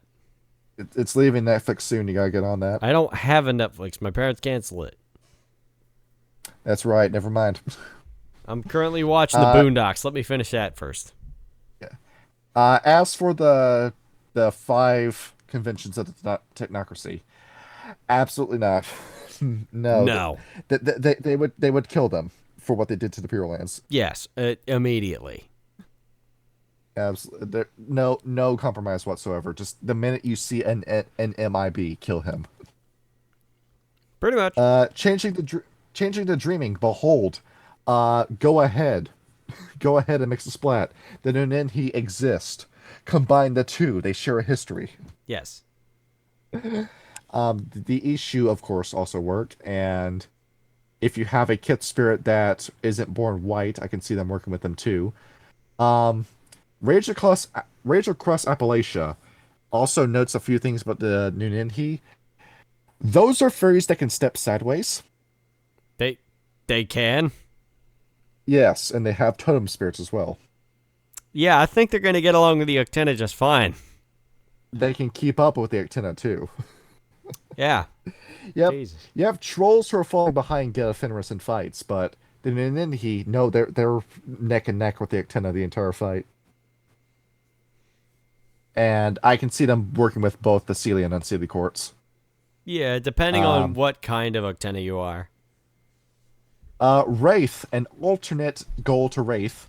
If you are going to die of a game over where there's no happy ending for you, find an Uktena, tell them, please put me in a spirit stick, and beg that Uktena until they do it. Yeah, it works too. If you can't find it... Alternatively, What's up? This is also a really good way of screwing over the Giovanni and the Harbingers of Skulls by stealing their ghosts and turning them into fetishes. Hey, there's an idea. have a spooky campaign about like Uktena having like a ghost Easter egg hunt versus the Giovanni. Gotta collect them all. Gotta collect them all. Ghost type. You get Gengar, you get Dusknor, Miss Magius. Gengar kind of cute though. You seen that picture of Gengar sitting on the steps? Yeah, he's got a big head and little arms. He does though. He is quite rotund. Big teeth. Yes. big tongue. He's always happy to see you. And Hunter the Reckoning, pretty easy. Just make hunters your antagonist in your Uktena centered game. Yeah, and make them comically racist white people with southern accents, just to drive the point home. Alternatively, if you're having the rare campaign that takes place in the Philippines, the Nails of Christ are now available as an antagonist. What do they do? This is a group of Saint Leopolds who have been so disconnected from the main body of the Church of Saint Leopold that they have broken off and have become a Philippine-centered Catholic Church hunting organization. That's kind of neat. And because the Philippines are a little lawless, they can pretty much do whatever the hell they want in their hunts. Oh, that sounds neat. So you're dealing with Catholic Church hunters that have no qualms trying to get to you. They will do whatever it takes. Alexander Anderson, but he's Filipino, from Helsing. Yeah, it's gonna get fucky. And besides that, the Arcanum. Behold, these werewolves are learning magic. The Arcanum are not going to take that. No siree. The Arcanum hate it when other people know their spells. So the Arcanum are going to make it priority number 1 to kill that Uktena. They're gonna make a lot of enemies very quickly. And behold the IAA. You send your G-Man after a person of color. Behold, social commentary. Yeah, basically. But after your beloved Puck character. Jesus Christ. It's a stupid acronym. Just say black. Just say brown. Yeah. Just call them. Yeah, it's black dude. Don't worry about it. Yeah. Demon the Fallen. This is actually pretty easy. So, these guys were talking to the Bali. Behold, that said the chronicle by itself. Just that one sentence. These guys talked to the Bali. I mean, they were down there in South America with them, so. And name any Aztec god or Mayan god. That's your antagonist. Yeah. Simple as. See, I'm also looking up, were South American mummies a thing? I don't know. See. Here we go. Yeah, the mud mummies. All right. The Chinchorro mummies are mummified remains of individuals from South America, found north of Chile.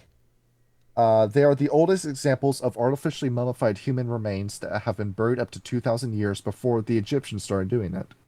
Wow, I didn't know that. I think these guys were mummified in mud. I'm trying to verify if that's true. But behold, Mummy the Resurrection. South American mummies. Bombs away. These guys wake up, find out what the fuck has gone on in all these years. What happened to my land? Why is the government so corrupt? Team up with the Uktena, get it done. Yeah, it sounds like fun. Speaking of, or just have it take place in Egypt, and behold, the Uktena would be in Egypt. And well, really, this kind of just writes itself too. Just have the mummies work with Uktena, because behold, the mummies, life after death. Sign us up. We want to learn. We want the advanced life extension power. That's what we want.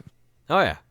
If you're talking about Mummy the Resurrection, do you think I could make a Mr. Bones mummy campaign or nah? Yes.